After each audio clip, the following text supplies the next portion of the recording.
Hi hello നമസ്കാരം എല്ലാവർക്കും chase your dream YouTube ചാനലിലേക്ക് സ്വാഗതം. അപ്പോൾ നമ്മുടെ ഇന്നത്തെ ക്ലാസ് എന്ന് പറയുന്നത് ഡിഗ്രി ലെവൽ എക്സാമുമായിട്ട് ബന്ധപ്പെട്ടിട്ടാണ്. നമ്മുടെ സെക്രട്ടേറിയറ്റ് അസിസ്റ്റന്റ് നോട്ടിഫിക്കേഷൻ വന്നിട്ടുണ്ട്. അപ്പോൾ നമുക്ക് PYQ സീരീസ് സ്റ്റാർട്ട് ചെയ്യാനുള്ള സമയമായി. ഞാൻ ഒത്തിരി നാളായി നിങ്ങളോട് പറഞ്ഞു ഞാൻ PYQ സ്റ്റാർട്ട് ചെയ്യാൻ പോവുകയാണ്. അപ്പോൾ ഡിഗ്രി ലെവൽ എക്സാമിന്റെ PYQ സീരീസ് ആണ് ഇവിടെ സ്റ്റാർട്ട് ചെയ്തിരിക്കുന്നത്. അപ്പോൾ ഈ ക്ലാസ്സിൽ കൊടുത്തിരിക്കുന്നത് നമ്മുടെ ഈ അടുത്ത് നടന്ന SI മെയിൻസുമായി ബന്ധപ്പെട്ട കാറ്റഗറി നമ്പർ 127/2024 ക്വസ്റ്റ്യൻ പേപ്പറിലെ ആദ്യത്തെ 10 GKയും പിന്നെ എന്താണ് ആദ്യത്തെ 2 മാത്സും ആദ്യത്തെ 2 ഇംഗ്ലീഷും 1 മലയാളവുമാണ് ഞാനിവിടെ വർക്കൗട്ട് ചെയ്തിരിക്കുന്നത്. അപ്പൊ ഈ ക്ലാസ്സിൽ എന്തെങ്കിലും അപാകതകൾ ഉണ്ടെങ്കിൽ നിങ്ങൾ തീർച്ചയായിട്ടും ആ പോരായ്മകളെല്ലാം തന്നെ കമന്റ് ചെയ്യുക. അടുത്ത ക്ലാസ്സിൽ നമ്മൾ അതൊക്കെ പരിഹരിച്ചുകൊണ്ട് അടുത്ത ക്ലാസ് എടുക്കുന്നതാണ്. പിന്നെ ഇതിന്റെ നോട്ട് ഞാൻ പറഞ്ഞിരുന്നു, ഞാൻ എന്റെ റിട്ടേൺ നോട്ട് വെച്ചിട്ടാണ് ക്ലാസ് എടുക്കുന്നത്. അപ്പൊ ആ നോട്ട് വേണമെന്നുള്ളവർ തീർച്ചയായിട്ടും എന്ത് ചെയ്യുക, കമന്റ് ചെയ്ത് ആ കമന്റ് ഒന്ന് സ്ക്രീൻഷോട്ട് എടുത്ത് എനിക്കൊന്ന് ടെലഗ്രാമിൽ സെൻഡ് ചെയ്യുക. കൂടാതെ നമ്മുടെ ഡയമണ്ടിൽ അംഗമല്ലാത്ത ആരെങ്കിലും ഇത് കാണുന്നുണ്ടെങ്കിൽ തീർച്ചയായിട്ടും അതും ഒന്ന് പറയുക. നമ്മുടെ ഡയമണ്ട് ഗ്രൂപ്പിന്റെ ലിങ്ക് ഞാൻ നിങ്ങൾക്ക് തരുന്നതാണ്. പിന്നെ ചാനൽ സബ്സ്ക്രൈബ് ചെയ്യാത്തവരുണ്ടെങ്കിൽ തീർച്ചയായും സബ്സ്ക്രൈബ് ചെയ്യുക. ഈ സീരീസിന്റെ ബാക്കി ക്ലാസ്സുകൾ നിങ്ങൾക്ക് കിട്ടണമെങ്കിൽ നിങ്ങൾ തീർച്ചയായും സബ്സ്ക്രൈബ് ചെയ്യുക. നമുക്ക് ക്ലാസ്സിലേക്ക് കടക്കാം.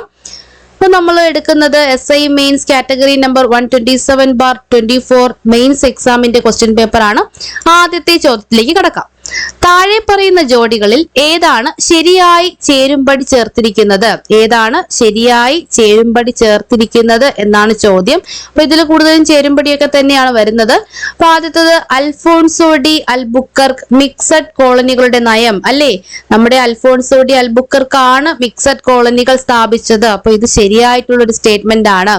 രണ്ടാമത്തേത് admiral van read. Admiral van read വരുമ്പോൾ തന്നെ നമുക്കറിയാം ഹോർത്തൂസ് മലബാറിക്കസ്. പക്ഷെ ഇവിടെ കൊടുത്തിരിക്കുന്നത് ഫ്രഞ്ച് അഡ്മിറൽ എന്നാണ്. ഫ്രഞ്ച് അഡ്മിറൽ ആണോ, ഫ്രാൻസുകാരാണോ നമ്മുടെ ഹോർത്തൂസ് മലബാറിക്കസിന്റെ പിന്നിൽ പ്രവർത്തിച്ചത്? അല്ല. ആരാണ്?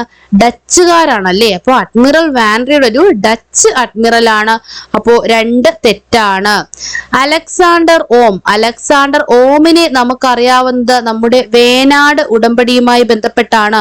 വേനാട് ഉടമ്പടി ഒപ്പുവെക്കുന്നത് മാർത്താണ്ഡവർമ്മ, നെയ്യാറ്റിൻകരയുടെ രാജകുമാരൻ എന്ന രീതിയിൽ മാർത്താണ്ഡവർമ്മയും പിന്നെ നമ്മുടെ അലക്സാണ്ടർ ഓമും ചേർന്നിട്ടാണ്.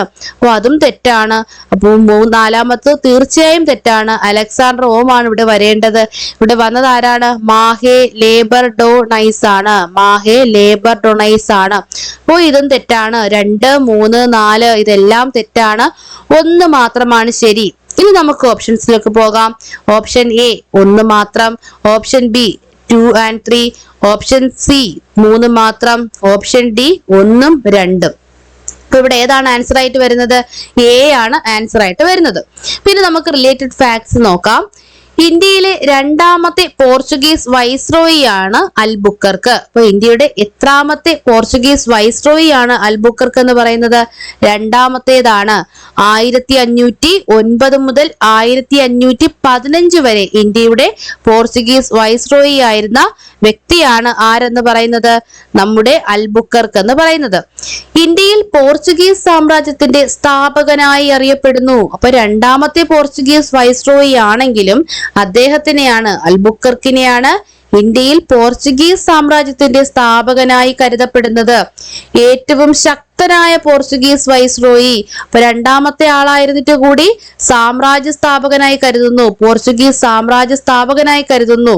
അപ്പൊ അദ്ദേഹം വളരെ ശക്തനായ ഒരു വ്യക്തി തന്നെയാണ്, ഏറ്റവും ശക്തനായ പോർച്ചുഗീസ് വൈസ്രോയി. ഇന്ത്യയിൽ മിശ്ര കോളനി സമ്പ്രദായം നടപ്പിലാക്കി. ഇത് ക്ലിയർ ആണ് അല്ലെ? ഇന്ത്യയിൽ മിശ്ര കോളനി സമ്പ്രദായം നടപ്പിലാക്കി. കോഴിക്കോട് നഗരത്തെ ആക്രമിച്ചു. കോഴിക്കോട് നഗരത്തെ ആക്രമിച്ച പോർച്ചുഗീസ് വൈസ്രോയി ആണ് ഫ്രാൻസിസ്കോ ഡി അൽബുക്കർക്ക് എന്ന് പറയുന്നത്. മാർഷൽ കുട്ടിൻഹോയുടെ സൈന്യത്തിന്റെ നേതൃത്വത്തിലാണ് അൽബുക്കർക്ക് കോഴിക്കോട് നഗരത്തെ ആക്രമിച്ചത് എന്നുകൂടി ഓർത്തിരിക്കുക. ഇന്ത്യയിലെ ആദ്യ യൂറോപ്യൻ കോട്ടയായ പള്ളിപ്പുറം കോട്ട നിർമ്മിച്ചു. എന്താണ്? ഇന്ത്യയിലെ ആദ്യ യൂറോപ്യൻ കോട്ട, ഇന്ത്യയിൽ ആദ്യമായി ഒരു യൂറോപ്യൻ കോട്ട നിർമ്മിച്ചത് പോർച്ചുഗീസുകാരാണ്. അത് നമ്മുടെ പള്ളിപ്പുറത്താണ് ആ കോട്ട നിർമ്മിച്ചത്.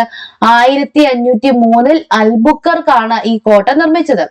ഗോവ പിടിച്ചെടുക്കാൻ നേതൃത്വം നൽകി. ഇപ്പൊ കോഴിക്കോട് നഗരത്തെ ആക്രമിച്ചു, പിന്നെന്താണ്, ഗോവ പിടിച്ചെടുക്കാൻ നേതൃത്വം നൽകി. ഇന്ത്യയിൽ സതി നിരോധിക്കുകയും നാണയ സമ്പ്രദായം ഏർപ്പെടുത്തുകയും വിദ്യാലയങ്ങൾ സ്ഥാപിക്കുകയും ചെയ്തു. അപ്പൊ ഇന്ത്യയിൽ സതി നിരോധിച്ച പോർച്ചുഗീസ് വൈസ്രോയി ആര് എന്ന് ചോദിച്ചാൽ അത് അൽബുക്കർക്കാണ്. എന്താണ്, ഇന്ത്യയിൽ സതി നിരോധിച്ച പോർച്ചുഗീസ് വൈസ്രോയി ആരാണെന്ന് ചോദിച്ചാൽ അത് നമ്മുടെ അൽബുക്കർക്കാണ്. നാണയ സമ്പ്രദായം ഏർപ്പെടുത്തി, വിദ്യാലയങ്ങൾ സ്ഥാപിച്ചു. അദ്ദേഹം 1515 അന്തരിച്ചു. 1509 മുതൽ 1515 വരെയായിരുന്നു ഔദ്യോഗിക കാലാവധി. 1515 അന്തരിച്ചു. ഇന്ത്യയിലെ ആദ്യ പോർച്ചുഗീസ് വൈസ്രോയി ഫ്രാൻസിസ്കോ ഡി അൽമേഡയാണ്. നീലജല നയം അല്ലെങ്കിൽ ബ്ലൂ വാട്ടർ പോളിസി കൊണ്ടുവന്നത് ഫ്രാൻസിസ്കോ ഡി അൽമേഡയാണ്. ഇപ്പൊ നമ്മൾ അൽബുക്കർക്ക് പണിത കോട്ട പള്ളിപ്പുറം കോട്ട, ഇന്ത്യയിലെ ആദ്യ യൂറോപ്യൻ കോട്ടയായ പള്ളിപ്പുറം കോട്ട 1503 നിർമ്മിച്ചു എന്ന് പറഞ്ഞു. അല്ലെങ്കിൽ നമ്മുടെ അൽമേഡയും ഒരു കോട്ട നിർമ്മിച്ചിട്ടുണ്ട്, അതാണ് കണ്ണൂർ കോട്ട. 1505 നിർമ്മിച്ച കണ്ണൂർ കോട്ട അല്ലെങ്കിൽ സെന്റ് ആഞ്ചലോസ് കോട്ട. ഏതാണ്, സെന്റ് ആഞ്ചലോസ് കോട്ട അല്ലെങ്കിൽ കണ്ണൂർ കോട്ട പണിതത് ഫ്രാൻസിസ്കോ ഡി അൽമേഡയാണ് 1505. ഹോർത്തൂസ് മലബാറിക്കസ് തയ്യാറാക്കാൻ നേതൃത്വം നൽകിയ വ്യക്തിയാണ് അഡ്മിറൽ വാൻഡ്രീഡ്. അപ്പൊ അഡ്മിറൽ വാൻഡ്രീഡ് ആണ് ഹോർത്തൂസ് മലബാറിക്കസ് തയ്യാറാക്കാൻ നേതൃത്വം നൽകിയത്. ഇപ്പൊ നമ്മൾ ഹോർത്തൂസ് മലബാറിക്കസിനെ പറ്റി കുറച്ചധികം പഠിച്ചു വെക്കണം. കാരണം നമ്മുടെ KS മണിലാൽ അന്തരിച്ചു. അദ്ദേഹമാണ് ഈ ഹോർത്തൂസ് മലബാറിക്കസിനെ മലയാളത്തിലേക്ക് ട്രാൻസ്ലേറ്റ് ചെയ്ത വ്യക്തിയാണ്. അപ്പൊ അദ്ദേഹം അന്തരിച്ച സാഹചര്യത്തിൽ നമ്മൾ ഹോർത്തൂസ് മലബാറിക്കസിനെ പറ്റി കുറച്ചധികം അറിയണം. ഹോർത്തൂസ് മലബാറിക്കസ് തയ്യാറാക്കാൻ നേതൃത്വം നൽകിയത് അഡ്മിറൽ വാൻഡ്രീഡ് ആണ്. പോർച്ചുഗീസുകാരെ പരാജയപ്പെടുത്തിയ ഡച്ച് അഡ്മിറൽ ആണ് അഡ്മിറൽ വാൻഗൂൺസ്. എന്താണ്, പോർച്ചുഗീസുകാരെ പരാജയപ്പെടുത്തിയ ഡച്ച് അഡ്മിറൽ ആണ് അഡ്മിറൽ വാൻഗൂൺസ് എന്ന് പറയുന്നത്. മലയാള ലിപി അച്ചടിക്കാൻ വാൻഡ്രീഡിനെ സഹായിച്ചത് ഇമ്മാനുവൽ റോയി ആണ്. ആരാണ്, ഇമ്മാനുവൽ റോയി ആണ് മലയാള ലിപി അച്ചടിക്കാനായിട്ട് നമ്മുടെ വാൻഡ്രീഡിനെ സഹായിച്ചത്. ഹോർത്തൂസ് മലബാറിക്കസിന്റെ രചനയിൽ സഹായിച്ച പരിഭാഷകർ ആരാണ്, ഇമ്മാനുവൽ കർനെയ്റോമാണ്. അപ്പൊ ഓർക്കുക, തമ്മിൽ തിരിഞ്ഞു പോകരുത്. ഹോർത്തൂസ് മലബാറിക്കസിന്റെ രചനയിൽ സഹായിച്ച പരിഭാഷകൻ ആരെന്ന് ചോദിച്ചാൽ ഇമ്മാനുവൽ കാർനെയ്റോയാണ്. മലയാള ലിപി അച്ചടിക്കാൻ വാൻഡ്രീഡിനെ സഹായിച്ചത് ഇമ്മാനുവൽ റോയി ആണ്. ആരാണ്, നമ്മുടെ റോയിച്ചനാണ് മലയാള ലിപി അച്ചടിക്കാനായിട്ട് വാൻഡ്രീഡിനെ സഹായിച്ചത്. എന്നാൽ ആ രചനയിൽ സഹായിച്ച പരിഭാഷകൻ ആരെന്ന് ചോദിച്ചാൽ ഇമ്മാനുവൽ കാർനെയ്റോവാണ്. രചനയുമായി ബന്ധപ്പെട്ട കാർമലൈറ്റ് സന്യാസിയാണ് മാത്യൂസ് ആണ് നമ്മുടെ ഹോർത്തൂസ് മലബാറിക്കസിന്റെ രചനയുമായി ബന്ധപ്പെട്ട കാർമലൈറ്റ് സന്യാസി. അതിന്റെ ചിത്രങ്ങളൊക്കെ വരച്ചതും ആര് തന്നെയാണ്, മാത്യൂസ് തന്നെയാണ്.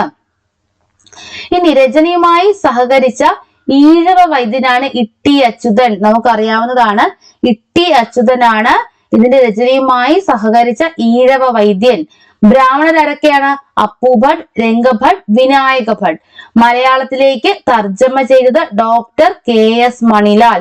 അദ്ദേഹമാണ് അന്തരിച്ചത്. 2020 അദ്ദേഹത്തിന് പത്മശ്രീ ലഭിച്ചിട്ടുണ്ട്. വളരെ ഇമ്പോർട്ടന്റ് ആണ്. 2020 പത്മശ്രീ ലഭിച്ച വ്യക്തി കൂടിയാണ് നമ്മുടെ ഡോക്ടർ KS മണിലാൽ. മലയാളത്തിലേക്ക് ഹോർത്തൂസ് മലബാറിക്കസ് തർജ്ജമ ചെയ്തത് ഡോക്ടർ KS മണിലാൽ ആണ്. ബ്രിട്ടീഷ് ഈസ്റ്റ് ഇന്ത്യ കമ്പനി ഒരു ഇന്ത്യൻ നാട്ടുരാജ്യവുമായി ഒപ്പുവെക്കുന്ന ആദ്യത്തെ ഉടമ്പടിയാണ് നമ്മുടെ വേനാട് ഉടമ്പടി. അപ്പൊ വേനാട് ഉടമ്പടിയെ പറ്റിയാണ് അടുത്ത പറയുന്നത്. ബ്രിട്ടീഷ് ഈസ്റ്റ് ഇന്ത്യ കമ്പനി ഒരു ഇന്ത്യൻ നാട്ടുരാജ്യവുമായി ഒപ്പുവെക്കുന്ന ആദ്യത്തെ ഉടമ്പടിയാണ് വേനാട് ഉടമ്പടി. വേനാട് ഉടമ്പടി ഒപ്പുവെച്ചത് 1723 മാർത്താണ്ഡവർമ്മയും അലക്സാണ്ടർ ഓമും തമ്മിൽ. നെയ്യാറ്റിൻകരയുടെ രാജകുമാരൻ എന്ന നിലയ്ക്കാണ് മാർത്താണ്ഡവർമ്മ വേനാട് ഉടമ്പടി ഒപ്പുവെക്കുന്നത്. അതും കൂടെ ഒന്ന് ഓർത്തിരിക്കുക. മാഹെ ഡി ലാ ബർഡോണൈസ്. എന്താണ് മാഹെ ഡി ലാ ബർണോഡൈസ്? അതൊരു ഫ്രഞ്ച് അഡ്മിറൽ ആണ്. മലബാർ തീരത്തെ മാഹി പിടിച്ചെടുക്കുകയും പട്ടണത്തിന്റെ പേര് സ്വന്തം പേരിനൊപ്പം ചേർക്കുകയും ചെയ്ത വ്യക്തിയാണ് മാഹെ ഡീല ബാർഡണൈസ്. അപ്പൊ നമ്മുടെ മാഹെ കേൾക്കുമ്പോൾ തന്നെ നമുക്ക് മാഹി ഓർമ്മ വരണം. ഒരു ഫ്രഞ്ച് അഡ്മിറൽ ആണ് എന്ന് ഓർക്കുക. മലബാർ തീരത്തെ മാഹി പിടിച്ചെടുക്കുകയും, മാഹി ഫ്രഞ്ച് കോളനി ആയിരുന്നു എന്ന് നമുക്ക് എല്ലാവർക്കും അറിയാം. അപ്പൊ മലബാർ തീരത്തെ മാഹി പിടിച്ചെടുക്കുകയും പട്ടണത്തിന്റെ പേര് സ്വന്തം പേരിനൊപ്പം ചേർക്കുകയും ചെയ്ത വ്യക്തിയാണ് മാഹെ ഡീല ബെർഡോണൈസ്. ഓക്കെ, അപ്പൊ അടുത്ത ചോദ്യത്തിലേക്ക് പോകാം. ഇനി പറയുന്ന വാക്യങ്ങൾ വായിച്ച് താഴെ നൽകിയിരിക്കുന്ന കോഡുകളിൽ നിന്ന് ശരിയായ ഉത്തരങ്ങൾ തിരഞ്ഞെടുക്കുക. 1757 പ്ലാസി യുദ്ധത്തിൽ ബംഗാളിൽ തുടങ്ങി ഇന്ത്യൻ പ്രദേശത്തിന്റെ വിപുലീകരണത്തിൽ ബ്രിട്ടീഷുകാർ ശ്രദ്ധ കേന്ദ്രീകരിച്ചു. അപ്പോൾ 1757 പ്ലാസി യുദ്ധത്തിൽ ബംഗാളിൽ തുടങ്ങി ഇന്ത്യൻ പ്രദേശത്തിന്റെ വിപുലീകരണത്തിൽ ബ്രിട്ടീഷുകാർ ശ്രദ്ധ കേന്ദ്രീകരിച്ചു. ലോർഡ് കോൺവാലിസ് ഇന്ത്യൻ ബ്രിട്ടീഷ് സാമ്രാജ്യം വിപുലീകരിക്കുന്നതിനുള്ള ഒരു പ്രധാന മാർഗമായിരുന്നു ഡോക്ട്രിൻ ഓഫ് ലാപ്സ്. അപ്പൊ ലോർഡ് കോൺവാലിസ് ആണ് നമ്മുടെ ഡോക്ട്രിൻ ഓഫ് ലാപ്സ് കൊണ്ടുവന്നത് എന്നാണ് ഇവിടെ പറഞ്ഞിരിക്കുന്നത്. ഇന്ത്യൻ പ്രസിന്റെ വിമോചകൻ എന്നറിയപ്പെടുന്നത് ചാൾസ് മെറ്റ്കാഫ്. ഇന്ത്യൻ പ്രസിന്റെ വിമോചകൻ ചാൾസ് മെറ്റ്കാഫ്.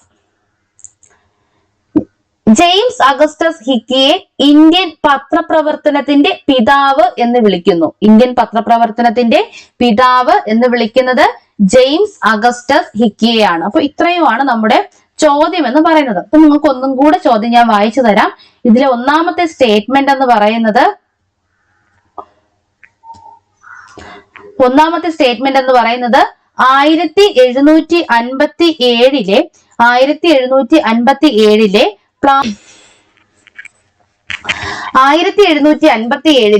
പ്ലാസി യുദ്ധത്തിൽ ബംഗാളിൽ തുടങ്ങി ഇന്ത്യൻ പ്രദേശത്തിന്റെ വിപുലീകരണത്തിൽ ബ്രിട്ടീഷുകാർ ശ്രദ്ധ കേന്ദ്രീകരിച്ചു. ഇത് ശരിയല്ലേ? ഒന്നാമത്തെ സ്റ്റേറ്റ്മെന്റ് ശരിയല്ലേ? അപ്പൊ 1757 പ്ലാസി യുദ്ധം മുതൽക്കാണ് എന്ത് ചെയ്യുന്നത്? ബ്രിട്ടീഷുകാർ ഇന്ത്യൻ പ്രദേശത്തിന്റെ വിപുലീകരണത്തിൽ ശ്രദ്ധ കേന്ദ്രീകരിക്കുന്നത്. അപ്പൊ രണ്ടാമത്തെ സ്റ്റേറ്റ്മെന്റ് എന്താണ്? ലോർഡ് കോൺവാലിസ് എന്താണ്? ഇന്ത്യൻ ബ്രിട്ടീഷ് സാമ്രാജ്യം വിപുലീകരിക്കുന്നതിനുള്ള ഒരു പ്രധാന മാർഗമായിരുന്നു doctrine of lapse. Doctrine of lapse സ്ഥാപിക്കുന്നത് നമ്മുടെ ലോർഡ് കോൺവാലിസ് ആണോ? അല്ല, അല്ലെ? ഡോക്ട്രിൻ ഓഫ് ലാപ്സ് നമ്മുടെ ലോർഡ് കോൺവാലിസിന്റേത് അല്ല. അപ്പൊ അത് എന്താണ്? തെറ്റാണ്. രണ്ടാമത്തെ സ്റ്റേറ്റ്മെന്റ് തെറ്റാണ്, അല്ലെ? ഡോക്ട്രിൻ ഓഫ് ലാപ്സ് സ്ഥാപിക്കുന്നത് നമ്മുടെ ആരാണ്? ഡൽഹൌസി പ്രഭുവാണ്. ഡോക്ട്രിൻ ഓഫ് ലാപ്സ് എന്താണ്? ദത്തവകാശ നിരോധന നിയമമാണ്. ദത്തവകാശ നിരോധന നിയമമാണ് എന്തെന്നറിയപ്പെടുന്നത്? ഡോക്ട്രിൻ ഓഫ് ലാപ്സ് എന്നറിയപ്പെടുന്നത്. അപ്പോ ഈ ക്വസ്റ്റ്യൻ ഇംഗ്ലീഷിലും മലയാളത്തിലും ഉണ്ടെന്ന കാര്യം നമുക്കറിയാം. അപ്പൊ മലയാളം വായിക്കുന്നവര് ചിലർ എന്ത് ചെയ്യും? ദത്തവകാശ നിരോധന നിയമം എന്ന് മാത്രം പഠിച്ചിട്ട് പോകും. അത് പ്രത്യേകിച്ച് നമ്മുടെ സ്റ്റേറ്റ് സിലബസ് പഠിച്ച പിള്ളേരോടൊപ്പം ഞാനടക്കം എന്റെയൊക്കെ ഒരു പ്രത്യേകത അതാണ്. അപ്പൊ നമ്മൾ എന്ത് ചെയ്യുക? ഇങ്ങനെയുള്ള ചില വേർഡിന്റെ എങ്കിലും ഇംഗ്ലീഷ് വാക്ക് നമ്മൾ പഠിച്ചു വെക്കുക. കാര്യം അവര് മലയാളത്തിൽ തന്നിട്ട് ഇവിടെ കണ്ടോ, ഇവിടെ ഡോക്ട്രിൻ ഓഫ് ലാപ്സ് എന്ന് തന്നെയാണ് ക്വസ്റ്റ്യൻ പേപ്പറിൽ അച്ചടിച്ച് വന്നത്. ഇവിടെ ദത്തവകാശ നിരോധന നിയമം എന്നല്ല. നമ്മൾ പഠിച്ചു വെക്കുന്ന എന്താണ്? ദത്തവകാശ നിരോധന നിയമം, ഡൽഹൌസി പ്രഭു, ആ സ്ഥാനത്താണ് അവർ ഡോക്ട്രിൻ ഓഫ് ലാപ്സും കൊണ്ടുവരുന്നത്. അപ്പോ അങ്ങനെ പഠിക്കുന്നവർ ഇവിടെ ക്ലിയർ ആയിട്ട് ശ്രദ്ധിക്കുക. അപ്പൊ ലോർഡ് കോൺവാലിസ് അല്ല, ആരാണ്? ഡൽഹൌസി പ്രഭു ആണ് ഡോക്ട്രിൻ ഓഫ് ലാപ്സ് കൊണ്ടുവരുന്നത്. അപ്പോൾ രണ്ടാമത്തെ സ്റ്റേറ്റ്മെന്റ് തെറ്റാണ്, അല്ലെ? സ്റ്റേറ്റ്മെന്റ് 2 തെറ്റാണ്. അടുത്തത് ഏതാണ്? ഇന്ത്യൻ പ്രസിന്റെ വിമോചകൻ എന്നറിയപ്പെടുന്നത് ചാൾസ് മെറ്റ്കാഫ്. ശരിയാണോ തെറ്റാണോ? ശരിയാണ്, അല്ലെ? മൂന്നാമത്തെ സ്റ്റേറ്റ്മെന്റ് ശരിയാണ്. ഇന്ത്യൻ പ്രസിന്റെ വിമോചകനാണ് ചാൾസ് മെറ്റ്കാഫ്. നാലാമത്തെ സ്റ്റേറ്റ്മെന്റ് ജെയിംസ് അഗസ്റ്റസ് ഹിക്കിയെ ഇന്ത്യൻ പത്രപ്രവർത്തനത്തിന്റെ പിതാവ് എന്ന് വിളിക്കുന്നു. ശരിയല്ലേ? അത് ശരിയാണ്. അപ്പോ ശരിയായിട്ടുള്ളത് ഓപ്ഷൻ സി ആണ്. 1, 3, 4 മാത്രമാണ് ശരി, 2 തെറ്റാണ്. അപ്പൊ നമുക്ക് ഇനി അതിന്റെ ഡീറ്റെയിൽസ് നോക്കാം. ബ്രിട്ടീഷ് സാമ്രാജ്യത്തിന് ഇന്ത്യയിൽ അടിത്തറയിട്ട യുദ്ധമാണ് പ്ലാസി യുദ്ധം. 1757 ജൂൺ 23. ഈ വിത്ത് ഡേറ്റ് തന്നെ നമ്മൾ ഡിഗ്രി ലെവൽ എക്സാം നോക്കുന്നവർ പഠിക്കുക. 1757 ജൂൺ 23 ബ്രിട്ടീഷ് സാമ്രാജ്യത്തിന് ഇന്ത്യയിൽ അടിത്തറയിട്ട പ്ലാസി യുദ്ധം നടന്നത്? പ്ലാസി യുദ്ധത്തിന് കാരണം 1756 ഇരുട്ടറ ദുരന്തമാണ്. ഇരുട്ടറ ദുരന്തമാണ് പ്ലാസി യുദ്ധത്തിന് കാരണം. അപ്പൊ ഇരുട്ടറ ദുരന്തവുമായി ബന്ധപ്പെട്ട ഇന്ത്യൻ ഭരണാധികാരി ആരെന്ന് ചോദിച്ചാൽ ആരുടെ പേര് പറയണം? സിറാജുദ്ദൗളയുടെ പേര് പറയണം.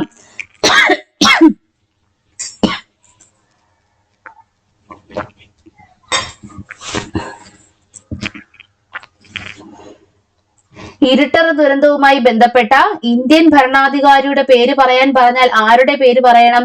സിറാജുദ്ദൗളയുടെ പേര് പറയണം.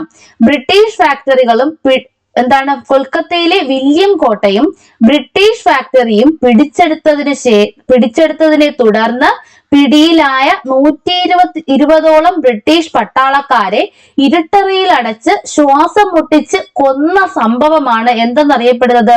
ഇരുട്ടറ ദുരന്തം എന്നറിയപ്പെടുന്നത്. പ്ലാസി യുദ്ധത്തിന് പ്രധാന കാരണം 1756 ഇരുട്ടറ ദുരന്തമാണ്. ഇപ്പൊ സിറാജുദ്ദൗളയും റോബർട്ട് ക്ലൈവും തമ്മിലായിരുന്നു പ്ലാസി യുദ്ധം നടന്നത്. സിറാജുദ്ദൗള പരാജയപ്പെടുകയും ബ്രിട്ടീഷുകാർ ബംഗാളിൽ അധികാരം സ്ഥാപിക്കുകയും ചെയ്തു. യുദ്ധാനന്തരം ബംഗാളിലെ നവാബായ സിറാജുദ്ദൗളയുടെ സേനാധിപനാണ് മിർ ജാഫർ. അപ്പോ പ്ലാസി യുദ്ധത്തിന് ശേഷം ബംഗാളിലെ നവാബായത് നമ്മുടെ സിറാജുദ്ദൗളയുടെ സേനാധിപനായ മിർ ജാഫർ ആണ്. പ്ലാസി യുദ്ധ സമയത്തെ മുഗൾ ഭരണാധികാരിയായിരുന്നു ആലംഗീർ രണ്ടാമൻ. പലയിടത്തും ചോദിച്ച ചോദ്യമാണ്. പ്ലാസി യുദ്ധ സമയത്തെ മുഗൾ ഭരണാധികാരി ആരായിരുന്നു? ആലംഗീർ രണ്ടാമനാണ്. അപ്പൊ ഇത്രയും ഓക്കെ അല്ലേ? അപ്പൊ ഇതിന്റെ നോട്ട് വേണമെന്നുള്ളവര് നിങ്ങൾ എന്ത് ചെയ്യുക? ഈ ക്ലാസ്സിന്റെ അടിയിൽ ഒന്ന് കമന്റ് ചെയ്തിട്ട് അതൊന്ന് സ്ക്രീൻഷോട്ട് എടുത്ത് എനിക്ക് ടെലഗ്രാമിൽ ഒന്ന് പേഴ്സണൽ മെസ്സേജ് ചെയ്താൽ ഈ നോട്ട് നിങ്ങൾക്ക് ഞാൻ അതുപോലെ സെൻഡ് ചെയ്ത് തരാം. ഓക്കെ. അടുത്ത ഡോക്ട്രിൻ ഓഫ് ലാപ്സ് അല്ലെങ്കിൽ ദത്തവകാശ നിരോധന നിയമം. ഈ ക്ലാസ്സിന്റെ പോരായ്മകളോട് നിങ്ങൾ പറയണം കേട്ടോ. അപ്പൊ അടുത്തത് മുതൽക്ക് ഞാൻ നോട്ട് എഴുതുമ്പോൾ കുറച്ചും കൂടി വലുതായിട്ട് എഴുതാം. എനിക്ക് അതൊരു മിസ്റ്റേക്ക് പോലെ തോന്നുന്നു. അപ്പൊ അങ്ങനെ എന്തെങ്കിലുമൊക്കെ പ്രശ്നങ്ങൾ ഉണ്ടെങ്കിൽ നിങ്ങൾ അതുകൂടെ ഒന്ന് കമന്റ് ചെയ്യുക. ഒന്നാം സ്വാതന്ത്ര്യ സമരത്തിന്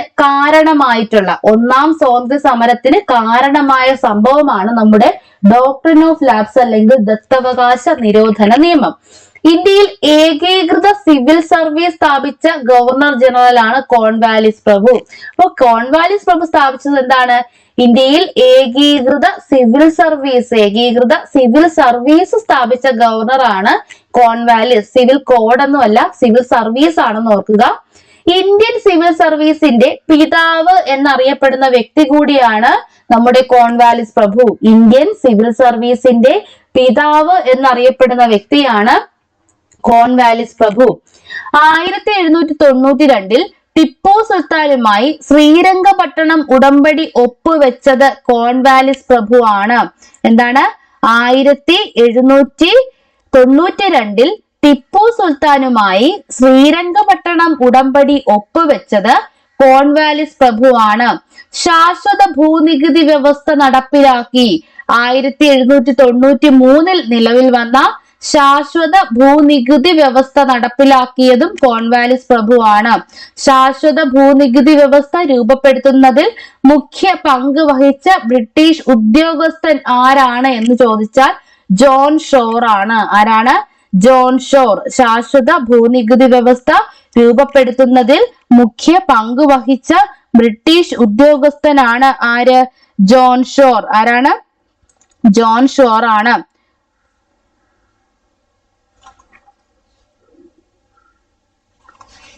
അപ്പൊ എന്താണ്? ശാശ്വത ഭൂനികുതി വ്യവസ്ഥ നടപ്പിലാക്കുന്നതിന് വേണ്ടി സഹായിച്ച അല്ലെങ്കിൽ രൂപപ്പെടുത്തുന്നതിന് വേണ്ടി മുഖ്യ പങ്ക് വഹിച്ച ബ്രിട്ടീഷ് ഉദ്യോഗസ്ഥൻ ജോൺ ഷോർ ആണ്. ശാശ്വത ഭൂനികുതി വ്യവസ്ഥയുടെ ഇംഗ്ലീഷ് പേരും കൂടെ ഒന്ന് ഓർത്തിരിക്കുക. പെർമനന്റ് സെറ്റിൽമെന്റ് എന്നാണ്. എന്താണ്? പെർമനന്റ് സെറ്റിൽമെന്റ് എന്നാണ് ഇതിന്റെ പേര്. അപ്പൊ ജോൺ ഷോർ ആണ് ഇതിന് മുഖ്യ പങ്ക് വഹിച്ച ബ്രിട്ടീഷ് ഉദ്യോഗസ്ഥൻ. ഇത് നടപ്പിലാക്കിയ ഗവർണർ ജനറൽ ആരെന്ന് ചോദിച്ചാൽ ആരാണ്? നമ്മുടെ കോൺവാലിസ് പ്രഭു ആണ്. ആരാണ്? കോൺവാലിസ് പ്രഭു. ഇന്ത്യൻ പത്രത്തിന്റെ പിതാവ് എന്നറിയപ്പെടുന്നത് ജെയിംസ് അഗസ്റ്റസ് ഹിക്കിയാണ്. ആരാണ്? ജെയിംസ് അഗസ്റ്റസ് ഹിക്കിയാണ് ഇന്ത്യൻ പത്രത്തിന്റെ പിതാവ് എന്നറിയപ്പെടുന്നത്. ഇന്ത്യൻ പത്രപ്രവർത്തനത്തിന്റെ പിതാവ് എന്നറിയപ്പെടുന്നത് ജെയിംസ് അഗസ്റ്റസ് ഹിക്കിയാണ്. ഇന്ത്യയിലെ ആദ്യ ദിനപത്രമായ ബംഗാൾ ഗസറ്റ് ആരംഭിക്കുന്നതിന് പിന്നിൽ പ്രവർത്തിച്ച വ്യക്തിയാണ് James Augustus hiki. Bengal gazette ആരംഭിച്ചത് 1780 ജനുവരി 29-നാണ്. 1780 ജനുവരി 29-നാണ് ബംഗാൾ ഗസറ്റ് ആരംഭിച്ചത്. ജനുവരി 29 നാഷണൽ ന്യൂസ് പേപ്പർ ഡേ ആയി ആചരിക്കുന്നു. നാഷണൽ ന്യൂസ് പേപ്പർ ഡേ ജനുവരി 29 ലോക പത്ര സ്വാതന്ത്ര്യ ദിനം ചോദിച്ചാൽ അത് മെയ് 3 നാഷണൽ പ്രസ് ഡേ അല്ലെങ്കിൽ അച്ചടി ദിനം നവംബർ 16. നാഷണൽ പ്രസ് ഡേ അല്ലെങ്കിൽ അച്ചടി ദിനം എന്നറിയപ്പെടുന്നത് നവംബർ 16. ലോക പത്ര സ്വാതന്ത്ര്യ ദിനം മെയ് 3. കൽക്കട്ട ജനറൽ അഡ്വർടൈസർ എന്ന പേരിൽ അറിയപ്പെട്ടിരുന്ന ഇന്ത്യൻ ദിനപത്രമാണ് ഏതെന്ന് പറയുന്നത് നമ്മുടെ Bengal Gazette. Calcutta General Advertiser എന്ന പേരിൽ അറിയപ്പെട്ടിരുന്ന ദിനപത്രം കൂടിയാണ് ബംഗാൾ ഗസറ്റ്. 1780 ജനുവരി 29-നാണ് ബംഗാൾ ഗസറ്റ് നിലവിൽ വരുന്നത്. ഇന്ത്യൻ പത്രത്തിന്റെ പിതാവ് എന്നറിയപ്പെടുന്നത് ജെയിംസ് അഗസ്റ്റസ് ഹിക്കിയാണ്. ഇന്ത്യൻ പത്രപ്രവർത്തനത്തിന്റെ പിതാവ് ചലപതി റാവു. ഇന്ത്യൻ പത്രപ്രവർത്തനത്തിന്റെ പിതാവ് ചലപതി റാവു. ഇന്ത്യൻ പത്രപ്രവർത്തനത്തിന്റെ വന്ധ്യവയോധികൻ തുഷാർ കാന്തി ഘോഷാണ്. ഇത് പഴയ ക്വസ്റ്റ്യൻ പേപ്പറിലൊക്കെ സ്ഥിരം വരാറുള്ളതാണ്, ഒന്ന് ഓർത്തിരിക്കുക. ഇന്ത്യൻ പത്രപ്രവർത്തനത്തിന്റെ വന്ധ്യവയോധികൻ തുഷാർ കാന്തി ഘോഷ്. ഇന്ത്യൻ പ്രസിന്റെ വിമോചകൻ ചാൾസ് മെറ്റ്കാഫ്. അപ്പൊ പത്രമാധ്യമങ്ങൾക്ക് മേലുള്ള നിയന്ത്രണങ്ങൾ നിർത്തലാക്കിയ ഗവർണർ ജനറൽ ആണ് ചാൾസ് മെറ്റ്കാഫ്. അപ്പൊ എന്തുകൊണ്ടാണ് ഇന്ത്യൻ പ്രസിന്റെ വിമോചകൻ എന്ന് ചാൾസ് മെറ്റ്കാഫിനെ വിളിക്കുന്നത്? എന്തുകൊണ്ടാണ്? പത്രമാധ്യമങ്ങൾക്ക് മേലുള്ള നിയന്ത്രണങ്ങൾ നിർത്തലാക്കിയ ഗവർണർ ജനറൽ ആണ് ചാൾസ് മെറ്റ്കാഫ്. 1835 ഗവർണർ ജനറലിന്റെ താൽക്കാലിക പദവി വഹിച്ച വ്യക്തിയാണ് ചാൾസ് മെറ്റ്കാഫ് എന്ന് പറയുന്നത്. അപ്പൊ താൽക്കാലിക പദവിയാണ് വഹിച്ചത്. മലയാള പത്രപ്രവർത്തനത്തിന്റെ പിതാവ് ചെങ്കുളത്ത് കുഞ്ഞിരാമ മേനോനാണ്. മലയാള പത്രപ്രവർത്തനത്തിന്റെ പിതാവ് ചെങ്കുളത്ത് കുഞ്ഞിരാമ മേനോനാണ്. മലയാള പത്രപ്രവർത്തനത്തിന്റെ വന്ധ്യവയോധികൻ ആരാണെന്ന് നിങ്ങളൊന്ന് കമന്റ് ചെയ്യണം കേട്ടോ. അപ്പൊ അത് ഞാൻ എഴുതിയിട്ടില്ല. മലയാള പത്രപ്രവർത്തനത്തിന്റെ വന്ധ്യവയോധികൻ ആരാണെന്ന് എല്ലാവരും ഒന്ന് കമന്റ് ചെയ്യുക. മലയാള പത്രപ്രവർത്തനത്തിന്റെ പിതാവ് എന്നറിയപ്പെടുന്നത് ചെങ്കുളത്ത് കുഞ്ഞിരാമ മേനോനാണ്. ഓക്കെ, അപ്പൊ ചോദ്യം നമ്പർ 3, ക്വസ്റ്റ്യൻ നമ്പർ 3 ആണ്. നോക്കാം. താഴെ പറയുന്ന ജോഡികളിൽ ഏതാണ് ശരിയായി ചേരുംപടി ചേരുന്നത്? ഇപ്പൊ ഇവിടെയും വന്നിരിക്കുന്ന ഒരു ചേരുംപടി ചേർക്കാനാണ്. നമുക്ക് നോക്കാം. Habeas corpus. Habeas corpus social contract. Habeas corpus social contract. Habeas കോർപ്പസിന് സോഷ്യൽ കോൺട്രാക്റ്റുമായിട്ട് എന്തെങ്കിലും ബന്ധമുണ്ടോ? ഒരു ബന്ധവും ഇല്ല അല്ലെ. അപ്പൊ ഒന്ന് എന്തായാലും തെറ്റാണ്. ഒന്നാമത്തെ ജോഡി ശരിയല്ല. Stamp Act. Stamp Act George Granville. Stamp Act George Granville. അപ്പൊ അത് ശരിയാണ്. സ്റ്റാമ്പ് ആക്ട് പാസ്സാക്കിയ ബ്രിട്ടീഷ് പ്രധാനമന്ത്രിയാണ് ജോർജ് ഗ്രാൻവില്ലേ എന്ന് പറയുന്നത്. അപ്പൊ 2 ശരിയാണ്. ജീൻ ജാക്വസ് റൂസോ അല്ലെങ്കിൽ നമ്മുടെ ഫ്രഞ്ച് വിപ്ലവവുമായി ബന്ധപ്പെട്ട നമ്മുടെ റൂസോയെ പറ്റി കൊടുത്തിരിക്കുന്നത് ടു ഹാവ് ദ ബോഡി എന്നാണ്. To have the body. ഈ ടു ഹാവ് ദ ബോഡി എന്ന് പറയുന്നത് ഹേബിയസ് കോർപ്പസുമായി ബന്ധപ്പെട്ടതാണ്. റൂസോയുമായി ബന്ധപ്പെട്ടതാണ് ഏത്? സോഷ്യൽ കോൺട്രാക്ട് എന്ന് പറയുന്നത്. അപ്പൊ അതും തെറ്റാണ്. ഹാങ്കോ സംഭവം ലീ യുവാൻ ഹാങ്. അപ്പൊ ഈ ഹാങ്കോ സംഭവ സമയത്ത് ഇത് ചൈനയുമായി ബന്ധപ്പെട്ട ഒരു കലാപമാണ്. അപ്പൊ ഈ സമയത്ത് ചൈനയുടെ ആർമി കമാൻഡർ ആയിരുന്ന വ്യക്തിയാണ് ലീ യുവാൻ ഹങ് എന്ന് പറയുന്നത്. അപ്പോൾ 4 ശരിയാണ്. ഏതൊക്കെയാണ് ശരി? 2ഉം 4ഉം. അപ്പൊ 2ഉം 4ഉം നമുക്ക് ഓപ്ഷൻ ഉള്ളത് ഓപ്ഷൻ ബി ആണ്. അപ്പൊ ഇതുമായി ബന്ധപ്പെട്ട് നമുക്ക് റിലേറ്റഡ് ഫാക്ട്സ് എന്തൊക്കെയാണെന്ന് നോക്കാം. അപ്പൊ ഇതായിരുന്നു നമ്മളെ ക്വസ്റ്റ്യൻ. നമുക്ക് റിലേറ്റഡ് ഫാക്ട് നോക്കാം. അപ്പോഴാണ് നമുക്ക് കുറച്ചുകൂടി മനസ്സിലാവുന്നത്. Habeas corpus. എന്താണ് ഹേബിയസ് കോർപ്പസ്?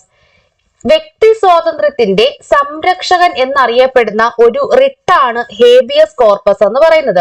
വ്യക്തി സ്വാതന്ത്ര്യത്തിന്റെ സംരക്ഷകൻ എന്നറിയപ്പെടുന്ന റിട്ട്. ഹേബിയസ് കോർപ്പസ് ആദ്യമായി പരാമർശിച്ചത് 1215 മാഗ്ന കാർട്ടയിലാണ്. അപ്പൊ അവിടെയാണ് അവർ സോഷ്യൽ കോൺട്രാക്ട് വെച്ചേക്കുന്നത്. സോഷ്യൽ കോൺട്രാക്ട് അല്ല, ഇതാണ് മാഗ്ന കാർട്ട 1215 നമ്മുടെ റണ്ണിമേട് മൈതാനത്തിൽ വെച്ച് ഒപ്പുവെച്ച, അതാരാണ്? ഇന്നസെന്റ് തേർഡ് അല്ലെ, ഇന്നസെന്റ് തേർഡ് ഒപ്പുവെച്ച എന്താണ് മാഗ്ന കാർട്ടയിലാണ് ഹേബിയസ് കോർപ്പസ് ആദ്യമായി പരാമർശിച്ചത്. ശരീരം ഹാജരാക്കുക, നിങ്ങൾക്ക് ശരീരം ഏറ്റെടുക്കാം എന്നതാണ് ഹേബിയസ് കോർപ്പസ് എന്ന വാക്കിന്റെ അർത്ഥം. ഇപ്പൊ നമ്മൾ പല സിനിമകളിലും കേട്ടിട്ടുള്ള ഒരു കേസാണ്, എന്താണ് ഒരു വാക്കാണ് അതല്ലേ, നമുക്കൊരു ഹേബിയസ് കോർപ്പസ് കൊടുക്കാടാ എന്നൊക്കെ പറഞ്ഞിട്ട് ചില സിനിമകളിലൊക്കെ പറയുന്ന ഡയലോഗാണ്. അപ്പം എല്ലാവരും കേട്ടിട്ടുള്ള, ബാക്കി 4 റിട്ടുകളും കേട്ടിട്ടില്ലെങ്കിലും ഹേബിയസ് കോർപ്പസ് കേട്ടിട്ടില്ലാത്തതായിട്ട് ആരും തന്നെ ഉണ്ടാകില്ല. നിയമവിരുദ്ധമായോ നീതിരഹിതമായോ തടവിൽ വെച്ചിട്ടുള്ള ആരെയും സ്വതന്ത്രനാക്കി കോടതി മുമ്പാകെ ഹാജരാക്കാൻ നിർദ്ദേശിക്കുന്ന റിട്ടാണ് ഏതെന്ന് പറയുന്നത് നമ്മുടെ ഹേബിയസ് കോർപ്പസ് എന്ന് പറയുന്നത്.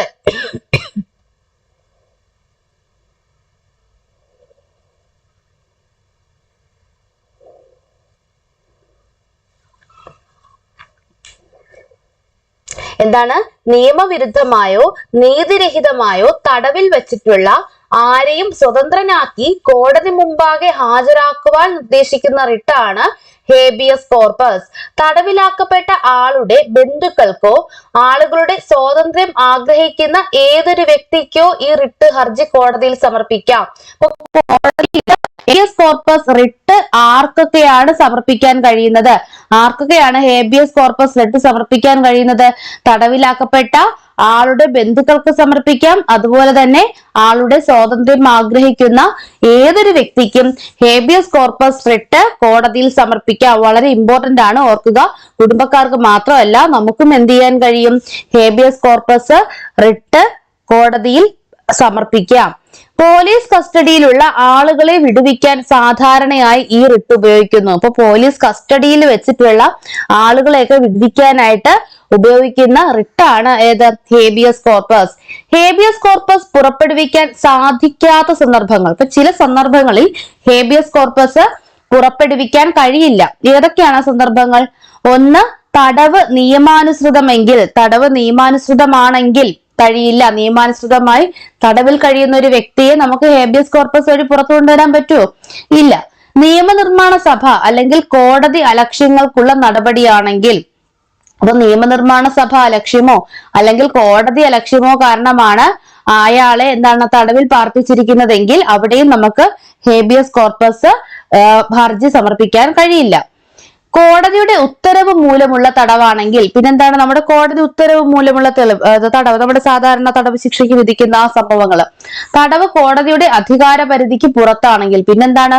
കോടതിയുടെ അധികാര പരിധിക്ക് പുറത്താണ്, അതായത് നമ്മുടെ രാജ്യത്തിന് പുറത്തോ അല്ലെങ്കിൽ എന്താണ് ഇപ്പോ ഹൈക്കോടതിയിലാണ് നമ്മൾ റിട്ട് ഹർജി സമർപ്പിച്ചതെങ്കിൽ എന്താണ് ഹൈക്കോടതിയുടെ അധികാരത്തിന് പുറത്താണെങ്കിൽ ഹൈക്കോടതിക്ക് ആ റിട്ട് ഹർജി ഒരു പക്ഷെ എന്ത് ചെയ്യാൻ കഴിയില്ല, മുന്നോട്ട് കൊണ്ടുപോകാൻ കഴിയില്ല. അത് നേരെ ഏതിലോട്ട് പോകുന്നു? സുപ്രീം കോടതിയിലേക്ക് പോകുന്നു.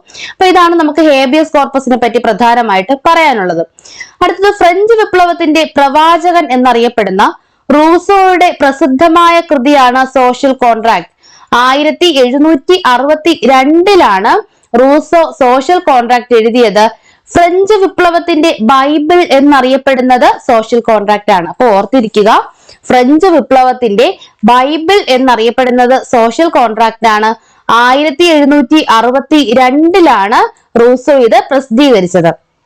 വിദ്യാഭ്യാസവുമായി ബന്ധപ്പെട്ട് റൂസോ എഴുതിയ കൃതിയാണ് എമിലി. എന്താണ്? വിദ്യാഭ്യാസവുമായി ബന്ധപ്പെട്ട് റൂസോ എഴുതിയ കൃതിയാണ് Emile. Who is the father of social contract theory? Social contract തിയറിയുടെ, നമ്മൾ പറഞ്ഞത് സോഷ്യൽ കോൺട്രാക്ട് എന്ന പുസ്തകമാണ് ആരുടേത്? റൂസോയുടേത്. അങ്ങനെയെങ്കിൽ സോഷ്യൽ കോൺട്രാക്ട് തിയറിയുടെ പിതാവ് എന്നറിയപ്പെടുന്നത് ആരാണ്? Thomas ഹോബർ. Thomas Hobbes is best known for his 1651 book Leviathan, in which he expounds on an influential information of social contract theory. അപ്പൊ എന്താണ്? നമ്മുടെ തോമസ് ഹാബറുടെ ലിവ്യത്താൻ എന്ന ഒരു പുസ്തകമുണ്ട്. അതിലാണ് ആദ്യമായിട്ട് ഈ സോഷ്യൽ കോൺട്രാക്ട് അല്ലെങ്കിൽ സാമൂഹിക ഉടമ്പടി എന്ന ഒരു ആശയമൊക്കെ വരുന്നത്. അതിൽ നിന്ന് ഊർജ്ജം ഉൾക്കൊണ്ടിട്ടാണ് നമ്മുടെ റൂൾസ് ഓഫ് സോഷ്യൽ കോൺട്രാക്ട് എന്ന പുസ്തകം എഴുതുന്നതൊക്കെ. അപ്പൊ നിങ്ങൾക്ക് ഞാൻ നോട്ട് തരാം, നോട്ട് വേണമെന്നുള്ളൊരു ഉറപ്പായിട്ടും ഇതിന്റെ അടിയിൽ ഒന്ന് കമന്റ് ചെയ്തിട്ട് എനിക്ക് സ്ക്രീൻഷോട്ട് അയക്കുക. എനിക്കറിയാം ഇത് കുറച്ച് എന്റെ ഹാൻഡ് റൈറ്റിംഗ് കുറച്ച് ചെറുതായി പോയി, ഇതെനിക്ക് സൂം ചെയ്യാനും പറ്റുന്നില്ല കേട്ടോ, എന്ത് പറ്റിയെന്ന് എനിക്കറിയില്ല, സൂം ചെയ്യാൻ പറ്റുന്നില്ല. അപ്പൊ ഞാൻ അടുത്ത പ്രാവശ്യം നോട്ട് എഴുതുമ്പോൾ കുറച്ചും കൂടി വലുപ്പത്തിൽ എഴുതാം. ഓക്കെ, നോട്ട് കുറച്ചുകൂടി വലുപ്പത്തിൽ എഴുതിയിട്ട് നമുക്ക് കുറച്ചുകൂടി നല്ല രീതിയിൽ കാണുന്ന രീതിക്ക് എഴുതാം. ഇന്നത്തെ ക്ലാസ് എന്തായാലും ഇങ്ങനെ പോട്ടെ. ഞാൻ പറയുന്നത് നിങ്ങൾ ക്ലിയർ ആവുന്നുണ്ടല്ലോ അല്ലെ? അടുത്തത് stamp Act. Stamp act American സ്വാതന്ത്ര്യ സമരവുമായി ബന്ധപ്പെട്ടിരിക്കുന്ന ആക്ട് ആണ് സ്റ്റാമ്പ് ആക്ട്. സ്റ്റാമ്പ് ആക്ട് നിലവിൽ വരുന്നത് 1765 ബ്രിട്ടീഷ് പ്രധാനമന്ത്രിയായിരുന്ന ജോർജ് ഗ്രാൻവില്ലെ അമേരിക്കൻ കോളനികളിൽ നടപ്പിലാക്കിയ നിയമങ്ങളാണ് സ്റ്റാമ്പ് ആക്ടും ഷുഗർ ആക്ടും. ഇവിടെ കറൻസി ആക്ട് ഒക്കെ വരുന്നുണ്ട്, പക്ഷെ പ്രധാനമായിട്ടും ഈ ജോർജ് ഗ്രാൻവില്ലെ പാസാക്കിയ നിയമങ്ങൾ ഏതെന്ന് ചോദിച്ചാൽ അതിൽ പ്രധാനമായും പറയുന്നത് ഈ സ്റ്റാമ്പ് ആക്ടും ഷുഗർ ആക്ടും ആണ്. 764 65 ആണെന്ന് ഓർക്കുക. സ്റ്റാമ്പ് ആക്ടും ഷുഗർ ആക്ടും ഇത് രണ്ടും ജോർജ് ഗ്രാൻവില്ലെ ആണ് അമേരിക്കൻ കോളനികളിൽ നടപ്പിലാക്കിയത്. ഓർക്കുക, ഇത് നമ്മുടെ ബ്രിട്ടനിൽ അവർ നടപ്പിലാക്കിയിട്ടുള്ള 2 ആക്ടുകളാണ് ഇത്. പക്ഷെ ഇത് ഇത്രയും കഠിനമായ രീതിയിലല്ല അവർ നടപ്പിലാക്കിയത്. ഒരു കോളനികളിലേക്ക് വന്നപ്പോൾ അത്രയും കർക്കശമായ രീതിയിൽ ഇതൊക്കെ നടപ്പിലാക്കാൻ നോക്കിയതാണ് അവിടെയൊക്കെ പ്രശ്നങ്ങൾ വരുന്നത്. അടുത്ത ഹാങ്കോ ഇൻസിഡന്റ്. എന്താണ് ഹാങ്കോ ഇൻസിഡന്റ്? 1927 ഈ പേജ് വലിയ പ്രശ്നമില്ലേ? 1927 ഏപ്രിൽ 3 നടന്ന സംഭവമാണ് ഈ ഹാങ്കോ ഇൻസിഡന്റ് പറയുന്നത്. കലാപകാരികളും ഏതാനും സൈനിക യൂണിറ്റുകളും ചൈനീസ് നഗരമായ ഹാങ്കോയിൽ ജപ്പാനീസ് കൺസെഷനിൽ പ്രവേശിച്ച് നശീകരണത്തിലും കൊള്ളയിലും ഏർപ്പെടുകയും ജപ്പാനീസ് നിവാസികളെയും കോൺസുലർ ജീവനക്കാരെയും ആക്രമിക്കുകയും ചെയ്ത സംഭവമാണ് എന്തെന്ന് പറയുന്നത് നമ്മുടെ ഹാങ്കോ ഇൻസിഡന്റ് എന്ന് പറയുന്നത്. ഈ സംഭവ സമയത്തെ പ്രധാന ചൈനീസ് മിലിറ്ററി ഓഫീസർ ആയിരുന്നു ലീ യുവാൻ ഹാങ്. ആരാണ്? ലീ യുവാൻ ഹാങ് എന്ന് പറയുന്നത് ഈ സംഭവ സമയത്തെ പ്രധാന ചൈനീസ് മിലിറ്ററി ഓഫീസർ ആയിരുന്നു. അപ്പൊ 1927 ഏപ്രിൽ 3 ഹാങ്കോ ഇൻസിഡന്റ് നടന്നത് എന്നുകൂടി ഒന്ന് ഓർക്കുക. അപ്പൊ ഇത്രയേ ഉള്ളൂ ആ 3ാമത്തെ ക്വസ്റ്റിനെ പറ്റിയുള്ള ഡീറ്റെയിൽസ്. അടുത്ത 4ാമത്തെ ചോദ്യത്തിലേക്ക് നമുക്ക് പോകാം. ഓക്കെ അല്ലേ? 3 വരെ ഓക്കെ അല്ലേ? 4ാമത്തെ ചോദ്യം, ഞാൻ ഇത് ഓരോന്നും ഡീറ്റെയിൽ ചെയ്യുക എന്നതുകൊണ്ട് ഉദ്ദേശിക്കുന്നത്, നമ്മളിപ്പോ ഹേബിയസ് കോർപ്പസ് പറഞ്ഞപ്പോഴത്തേക്കും ഹേബിയസ് കോർപ്പസ് റിട്ടിനെ പറ്റി നമുക്ക് എന്തെല്ലാം പറയാനാകുമോ ആ എല്ലാ പോയിന്റ്സ് ഞാൻ അതിൽ ഉൾപ്പെടുത്തിയിട്ടുണ്ട്. ഓക്കെ, കോൺവാലിസ് പ്രഭുവിനെ പറ്റി പറഞ്ഞപ്പോ അവിടെയും അത് തന്നെ, ദത്താവകാശ നിരോധന നിയമം പറഞ്ഞപ്പോഴും അതുപോലെ തന്നെ. ഇപ്പൊ ഈ ഹാങ്കോ ഇൻസിഡന്റ് പറഞ്ഞപ്പോഴും ഇത്രയുമാണ് നമുക്ക് ഹാങ്കോ ഇൻസിഡന്റുമായി റിലേറ്റ് ചെയ്ത് നമുക്ക് പറയാൻ കഴിയുന്നത്. ആ പോയിന്റ്സ് ആണ് ഇവിടെ രേഖപ്പെടുത്തിയിരിക്കുന്നത്. അപ്പൊ ഓരോന്നും ഞാൻ എഴുതുമ്പോൾ അങ്ങനെയാണ് കളക്ട് ചെയ്ത് പോകുന്നത്. അപ്പൊ നമുക്ക് പഠിക്കാൻ കുറച്ച് എളുപ്പമായിരിക്കും. ഓരോന്നും സ്പ്ലിറ്റ് ചെയ്തല്ലേ പോകുന്നത്.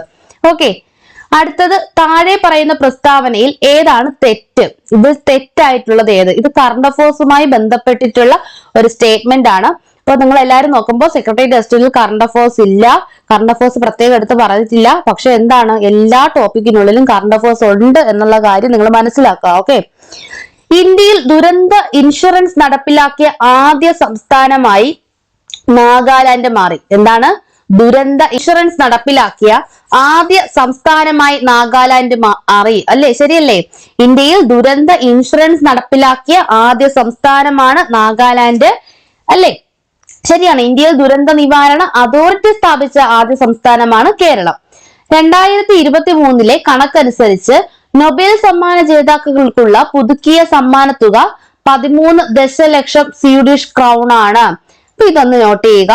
ഇന്ത്യയിലെ ശാസ്ത്രജ്ഞരെ ആദരിക്കുന്നതിനായി ഏർപ്പെടുത്തിയ പുതിയ പുരസ്കാരമാണ് രാഷ്ട്രീയ വിജ്ഞാന പുരസ്കാരം. അതും ശരിയാണ്. 2024 ജനുവരി മുതൽക്ക് സ്റ്റാർട്ട് ചെയ്തിട്ടുള്ളതാണ് ഈ രാഷ്ട്രീയ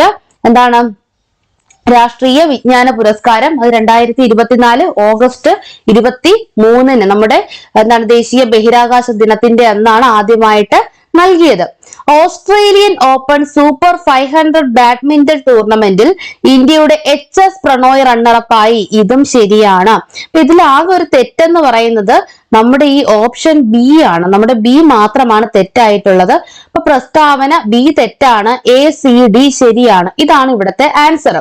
നമുക്കിത് ഡീറ്റെയിൽഡ് ആയിട്ട് പോകാം.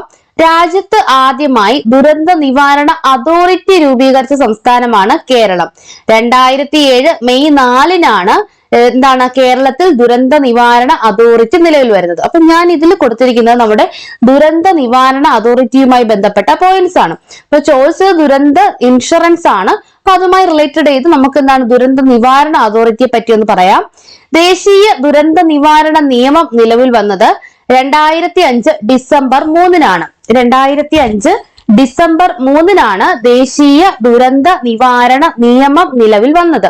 ഇത് രാജ്യസഭ പാസാക്കിയത് 2005 നവംബർ 28-നും ലോക്സഭ പാസാക്കിയത് 2005 ഡിസംബർ 12-നും പ്രസിഡന്റ് ഒപ്പുവെച്ചത് 2005 ഡിസംബർ 23-നുമാണ്. അപ്പൊ ഓർക്കുക, നമ്മുടെ ദേശീയ ദുരന്ത നിവാരണ നിയമം രാജ്യസഭ പാസാക്കിയത് 2005 നവംബർ 28, ലോക്സഭ പാസാക്കിയത് 2005 ഡിസംബർ 12, പ്രസിഡന്റ് ഒപ്പുവെച്ചത് 2005 ഡിസംബർ 23. നിയമം നിലവിൽ വന്നത് 2005 ഡിസംബർ 23-നാണ്. ഇതിലെ ആകെ അധ്യായങ്ങൾ, ദേശീയ ദുരന്ത നിവാരണ നിയമത്തിലെ ആകെ അധ്യായങ്ങൾ അല്ലെങ്കിൽ ചാപ്റ്റേഴ്സ് ഒന്നും കൂടി നമുക്ക് വേണമെങ്കിൽ ക്വസ്റ്റ്യനിൽ വരാം, അധ്യായം ഒന്നും വരില്ല. അപ്പൊ ആകെ ചാപ്റ്ററുകൾ എത്രയാണ്? 11 വകുപ്പുകൾ അല്ലെങ്കിൽ സെക്ഷൻസ് എത്രയാണ്? 79. അപ്പൊ 79 സെക്ഷനും 11 ചാപ്റ്ററുമുള്ള ഒരു നിയമമാണ് ദേശീയ ദുരന്ത നിവാരണ നിയമം. 2005 ഡിസംബർ 23-ന് നിലവിൽ വന്നു. ആകെ അംഗങ്ങൾ 9+1. എന്താണ്? 9 അംഗങ്ങളും ഒരു ചെയർപേഴ്സണും ഒരു ചെയർമാനും. അതാണ് ഈ 9+1 എന്ന് പറയുന്നത്. ഇത് നമ്മുടെ സംസ്ഥാനത്തും ഇങ്ങനെ തന്നെയാണ്. ആകെ അംഗങ്ങൾ 9+1 തന്നെയാണ് കേട്ടോ. ദേശീയ ദുരന്ത നിവാരണ നിയമപ്രകാരം ഇന്ത്യയിൽ നിലവിൽ വന്ന ത്രിതല ദുരന്ത നിവാരണ അതോറിറ്റികൾ. അപ്പൊ ഇന്ത്യയിൽ നിലവിലുള്ളത് ഒരു ത്രിതല ദുരന്ത നിവാരണ അതോറിറ്റിയാണ്.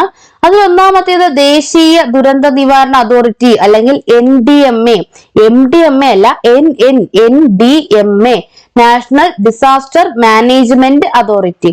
അടുത്തത് സംസ്ഥാന ദുരന്ത നിവാരണ അതോറിറ്റി, ജില്ലാ ദുരന്ത നിവാരണ അതോറിറ്റി. ഇങ്ങനെ ഒരു ത്രിതല ദുരന്ത നിവാരണ അതോറിറ്റിയാണ് ഇന്ത്യയിൽ ഉള്ളത്.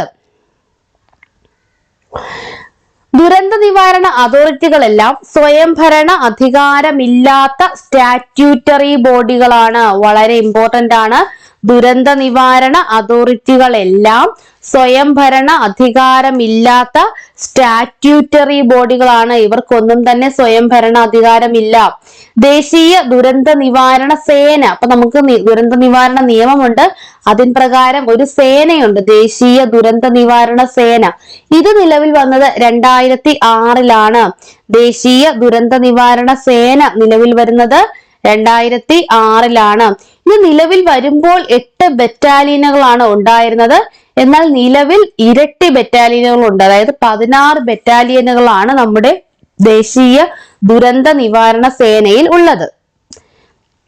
ദേശീയ ദുരന്ത നിവാരണ സേനാ നിയമം രൂപീകരിച്ചത് 2008 ഫെബ്രുവരി 14-നാണ്. അപ്പോൾ ദേശീയ ദുരന്ത നിവാരണ സേന 2006-ൽ വന്നുവെങ്കിലും അതിനൊരു നിയമം രൂപീകരിച്ചത് 2008 ഫെബ്രുവരി 14-നാണ്. ഈ സേനയുടെ ആദ്യ പ്രധാന ദൗത്യം എന്ന് പറയുന്നത് 2008-ലെ കോസി വെള്ളപ്പൊക്കമാണ്. അപ്പൊ ദേശീയ ദുരന്ത നിവാരണ സേനയുടെ ആദ്യത്തെ പ്രധാന ദൗത്യം ഏതായിരുന്നു എന്ന് ചോദിച്ചാൽ അത് 2008-ലെ കോസി വെള്ളപ്പൊക്കമായിരുന്നു. ദേശീയ ദുരന്ത നിവാരണ സേനയുടെ തലവൻ ഡയറക്ടർ ജനറൽ ഓഫ് NDRF ആണ്, നാഷണൽ ഡിസാസ്റ്റർ. ദേശീയ ദുരന്ത നിവാരണ സേനയുടെ തലവൻ ആരെന്ന് ചോദിച്ചാൽ ഡയറക്ടർ ജനറൽ ഓഫ് NDRF ആണ്. ഡയറക്ടർ ജനറൽ ഓഫ് NDRF ആണ് എന്താ ദേശീയ ദുരന്ത നിവാരണ സേനയുടെ തലവൻ എന്ന് പറയുന്നത്. എന്താണ്? National disaster relief force. എന്താണ്? നാഷണൽ ഡിസാസ്റ്റർ റിലീഫ് ഫോഴ്സ് ആണ് എന്താ ദേശീയ ദുരന്ത നിവാരണ സേനയുടെ തലവൻ, ഡയറക്ടർ ജനറൽ ഓഫ് NDRF. നിലവിലെ ഡയറക്ടർ ജനറൽ ഓഫ് NDRF എന്ന് പറയുന്നത് പീയൂഷ് ആനന്ദ് ആണ്. ആരാണ്? പീയൂഷ് ആനന്ദ് ആണ് നിലവിലെ ഡയറക്ടർ ജനറൽ ഓഫ് NDRF എന്ന് പറയുന്നത് പീയൂഷ് ആനന്ദ് ആണ്. അപ്പൊ നമുക്കൊരു കറണ്ട് അഫയേഴ്സ് ഫാക്ടും കൂടെ ആയിട്ട് ഇത് നമുക്ക് ഓർത്തിരിക്കാം. പീയൂഷ് ആനന്ദ് ആണ് എന്തെന്ന് പറയുന്നത് നിലവിലെ ഡയറക്ടർ ജനറൽ ഓഫ് NDRF എന്ന് പറയുന്നത്?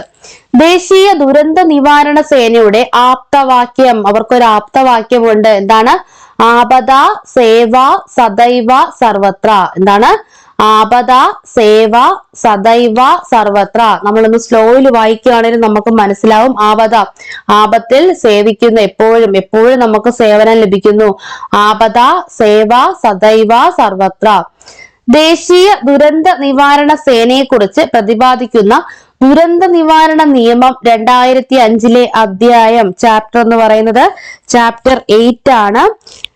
വകുപ്പ് എന്ന് പറയുന്നത് വകുപ്പ് 14 44 14 44. ആകെ 11 ചാപ്റ്റേഴ്സ് ആണുള്ളത്. അതിൽ 8ാമത്തെ ചാപ്റ്ററിലാണ് ദേശീയ ദുരന്ത നിവാരണ സേനയെ കുറിച്ച് പറയുന്നത്. ആകെ 79 സെക്ഷൻ അല്ലെങ്കിൽ വകുപ്പുകളാണുള്ളത്. അതിൽ 44ാമത്തെ വകുപ്പിൽ ദേശീയ ദുരന്ത നിവാരണ സേനയെ പറ്റി പറയുന്നു. ഓർക്കുക, 2006 ദേശീയ ദുരന്ത നിവാരണ സേന നിലവിൽ വന്നത്. 2008 ഫെബ്രുവരി 14 ദേശീയ ദുരന്ത നിവാരണ സേനാ നിയമം നിലവിൽ വരുമ്പോൾ 8 ബറ്റാലിയൻ, നിലവിൽ 16 ബറ്റാലിയൻ. നിലവിലെ ഡയറക്ടർ ജനറൽ ഓഫ് NDRF എന്ന് പറയുന്നത് അല്ലെങ്കിൽ ദേശീയ ദുരന്ത നിവാരണ സേനയുടെ തലവൻ എന്ന് പറയുന്നത് പീയൂഷ് ആനന്ദ് ആണ്. പീയൂഷ് ആനന്ദ്. ദേശീയ ദുരന്ത നിവാരണ സേനയെ കുറിച്ച് പ്രതിപാദിക്കുന്ന ദുരന്ത നിവാരണ നിയമം 2005 അധ്യായം 8 ആണ്. വകുപ്പ് ചോദിച്ചാൽ വകുപ്പ് 44. ദേശീയ ദുരന്ത നിവാരണ അതോറിറ്റി സ്ഥാപിതമായത്. അപ്പൊ ദേശീയ ദുരന്ത നിവാരണ അതോറിറ്റി, നമ്മൾ നേരത്തെ പറഞ്ഞത് ദേശീയ ദുരന്ത നിവാരണ നിയമം നിലവിൽ വന്നത് എന്നു പറഞ്ഞു? 2005 ഡിസംബർ 23 എന്ന് പറഞ്ഞു. 2005 ഡിസംബർ 23 ദേശീയ ദുരന്ത നിവാരണ നിയമം നിലവിൽ വരുന്നത്. ഇതെന്താണ്? ദേശീയ ദുരന്ത നിവാരണ അതോറിറ്റി നിലവിൽ വരുന്നത് 2005 മെയ് 30. 2005 മെയ് 30 ദേശീയ ദുരന്ത നിവാരണ അതോറിറ്റി നിലവിൽ വരുന്നത്. അടുത്തത് രാഷ്ട്രീയ വിജ്ഞാന പുരസ്കാരം. നമ്മുടെ രണ്ടാമത്തെ മൂന്നാമത്തെ ഓപ്ഷനായ രാഷ്ട്രീയ വിജ്ഞാന പുരസ്കാരം. ശാസ്ത്രം, സാങ്കേതിക വിദ്യ, നൂതനാശയം എന്നീ മേഖലകളിലെ മികച്ച ഗവേഷകരുടെ സംഭാവനകളെ അംഗീകരിക്കുന്നതിനായി ഇന്ത്യ ഗവൺമെന്റ് ഏർപ്പെടുത്തിയ ദേശീയ അവാർഡാണ് രാഷ്ട്രീയ വിജ്ഞാന പുരസ്കാരം. ഇതിൽ പ്രത്യേകിച്ച് ഒന്നും പറയാനില്ല. അപ്പൊ ശാസ്ത്രം, സാങ്കേതിക വിദ്യ മേഖലകളിലെ തിളങ്ങി നിൽക്കുന്നവർക്ക് വേണ്ടിയിട്ടുള്ള അവാർഡാണ് ദേശീയ രാഷ്ട്രീയ വിജ്ഞാന പുരസ്കാരം. ഇത് 2024 ഏർപ്പെടുത്തിയത്. ആദ്യ പുരസ്കാരം 2024 ഓഗസ്റ്റ് 23 വിജ്ഞാപനം ചെയ്തു. രാഷ്ട്രപതി ഒപ്പിട്ട ഒരു സർട്ടിഫിക്കറ്റും ഒരു മെഡലും അടങ്ങുന്നതാണ് അവാർഡ്. അപ്പൊ അതിനെപ്പറ്റി പ്രത്യേകിച്ചൊന്നും പറയാനില്ല, നിങ്ങൾ അറിഞ്ഞിരിക്കുക. 2024 ഓഗസ്റ്റ് 23 ആദ്യമായി നൽകിയത്. ഇത് ഒത്തിരി പേർക്ക്, ഒരു 10-33 പേർക്കൊക്കെ ഈ അവാർഡ് ഒരുമിച്ച് കൊടുത്തിട്ടുണ്ട്. അതുകൊണ്ടാണ് ആദ്യമായി ലഭിച്ച വ്യക്തികളുടെ പേരൊന്നും രേഖപ്പെടുത്താത്തത്. 2023 മുതൽ നൊബേൽ ജേതാക്കൾക്കുള്ള സമ്മാന പുരസ്കാര തുക എത്രയാണെന്ന് ചോദിച്ചാൽ എത്രയാണ്? 1 കോടിയാണ്. 1 കോടി 10 ലക്ഷം. 1 കോടി 10 ലക്ഷം സ്വീഡിഷ് ക്രൗൺ ആണ് കേട്ടോ. എത്ര? 1 കോടിയല്ലേ? ഒറ്റ 10, 100, 1000, 10,000, ലക്ഷം, 10 ലക്ഷം, കോടി. 1 കോടി 10 ലക്ഷം സ്വീഡിഷ് ക്രൗൺ ആണ്. 1 കോടി 10 ലക്ഷം എഴുതിയിട്ടുണ്ട്. 1 കോടി 10 ലക്ഷം സ്വീഡിഷ് ക്രൗൺ ആണ് 2023 മുതൽ നൊബേൽ ജേതാക്കൾക്ക് ലഭിക്കുന്ന പുരസ്കാര തുക. അത് ഡോളറിൽ പറഞ്ഞു കഴിഞ്ഞാൽ അത് എത്രയാണ്? ഡോളറില് 10, 100, 1000, 10,000, ലക്ഷം, 10 ലക്ഷം. ഇതാണ് 10,35,000 ആണ് ഡോളറിൽ പറയുകയാണെങ്കിൽ. 10,35,000 ഡോളറാണ് 2023 മുതൽ നൊബേൽ ജേതാക്കളുടെ പുരസ്കാര തുക. 2023 ഓസ്ട്രേലിയൻ ഓപ്പൺ സൂപ്പർ 500 ചാമ്പ്യൻ ആരായിരുന്നു? വെങ് ഹോങ്യോങ്. ചൈനയുടെ വെങ് ഹോങ്യോങ് ആയിരുന്നു. അപ്പൊ റണ്ണറപ്പ് ആരായിരുന്നു? നമ്മുടെ ഇന്ത്യയുടെ HS പ്രണോയി ആയിരുന്നു റണ്ണറപ്പ്. അപ്പൊ നമ്മളിവിടെ ഓർക്കേണ്ടത് HS പ്രണോയി എന്താണ് ബാഡ്മിന്റണുമായി ബന്ധപ്പെട്ടിരിക്കുന്നു എന്നൊക്കെയാണ് നമ്മൾ ഇവിടെ ഓർത്തിരിക്കേണ്ട കാര്യങ്ങൾ. ബാഡ്മിന്റണുമായി ബന്ധപ്പെട്ടിരിക്കുന്ന വ്യക്തിയാണ് HS പ്രണോയി. ഇവിടെ വെങ് ഹോങ്കോങ്ങും അതുപോലെ തന്നെ ബാഡ്മിന്റണുമായി ബന്ധപ്പെട്ടിരിക്കുന്നു എന്നുള്ള കാര്യങ്ങളും കൂടി നമ്മൾ ഇവിടെ ഓർക്കുക. അടുത്ത് നമ്മൾ നോക്കാൻ പോകുന്നത് 5ാമത്തെ ചോദ്യമാണ്. 5ാമത്തെ ചോദ്യം താപനില വിപരീതത്തെക്കുറിച്ച്, അതായത് ടെമ്പറേച്ചർ ഇൻവേർഷൻ. എന്താണ് ടെമ്പറേച്ചർ ഇൻവേർഷൻ അല്ലെങ്കിൽ താപനില വിപരീതത്തെക്കുറിച്ച് താഴെ പറയുന്ന പ്രസ്താവനകൾ പരിഗണിക്കുക. അപ്പൊ ഇത് പറഞ്ഞിരിക്കുന്നത് താപനില വിപരീതത്തെക്കുറിച്ചുള്ള ചില പോയിന്റ്സ് ആണ്. നോക്കാം. താപനില വിപരീതം മണ്ണിനോട് ചേർന്നുള്ള മലിനീകരണ വസ്തുക്കളെ കുടുക്കാൻ കഴിയും. എന്താണ് താപനില വിപരീതം മണ്ണിനോട് ചേർന്നുള്ള മലിനീകരണ വസ്തുക്കളെ കുടുക്കാൻ കഴിയും. ശരിയാണോ തെറ്റാണോ? ശാന്തമായ കാറ്റുള്ള തെളിഞ്ഞ രാത്രികളിലാണ് താപനില വിപരീതം സാധാരണയായി സംഭവിക്കുന്നത്.